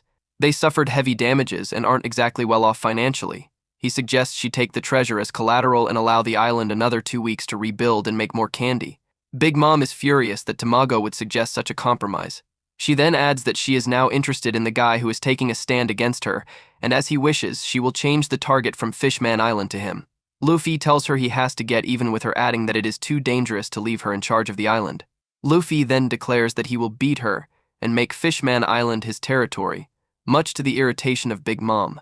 At the palace, the rest of the crew except Frankie are having tea with the Minister of the Right, who states his gratitude towards the crew for saving the island, and that they don't need to be so modest about themselves as he's glad to serve them tea. As Usopp states how they are ready to leave the island, Shirahoshi starts crying, not wanting them to leave, stating she doesn't want to hear that and calls him Nose-sama, and Usopp corrects her and tries to apologize. The minister then gets a list of all the treasure and notices that the Tamedbako was stolen and becomes horrified by this information. Outside the candy factory, Caribou has woken up and realizes all the treasure he stole is gone and swears he'll get it back somehow. While the soldiers fix up the palace, Jinbe and Neptune are talking in Ryugu Palace. Neptune asks how the Sun Pirates are doing under Big Mom's jurisdiction. Jinbe says that she is not the most reasonable boss, but they have been free to do what they want. Neptune comments how it must be hard for Jinbe to take orders from someone who wasn't Fisher Tiger. Jinbe replies that he is not picky about who his boss is, and that it is a good strategy to serve an emperor to ensure his crew's safety. Neptune is surprised since he thought Jinbe did it for the sake of Fishman Island, because thanks to Jinbe, the island was kept safe under Big Mom's name. Jinbe remarks that it is just a coincidence, and that he and his crew should be protecting the island, but cannot since they are wanted pirates. Jinbe then announces that he will cut off ties with Big Mom. Neptune concludes that this is because Jinbe wants to join the Straw Hat Pirates. Jinbe says it is, and adds that verbal contracts are a lot harder to get out of than written agreements, and that there is a chance Big Mom will direct her anger at the island. Neptune tells him he is taking too much responsibility, adding that the army just gained another 70,000 soldiers from the Fishman district, and he has found another flag he wants to borrow the Straw Hats, an idea which Jinbe likes. The Minister of the Right comes in out of breath, saying he remembered something important about the treasure given to the Straw Hats. They must return the Tamedbako. There is a bomb in it, and it is rigged to explode upon opening. The minister did this after it was stolen 10 years ago as a safety precaution. Neptune agrees that they will ask them to return it. A guard enters and announces the Straw Hats have returned. Nami, Neptune, and the Minister of the Right are then shocked to hear that Luffy, Zoro, and Sanji gave the treasure to Big Mom.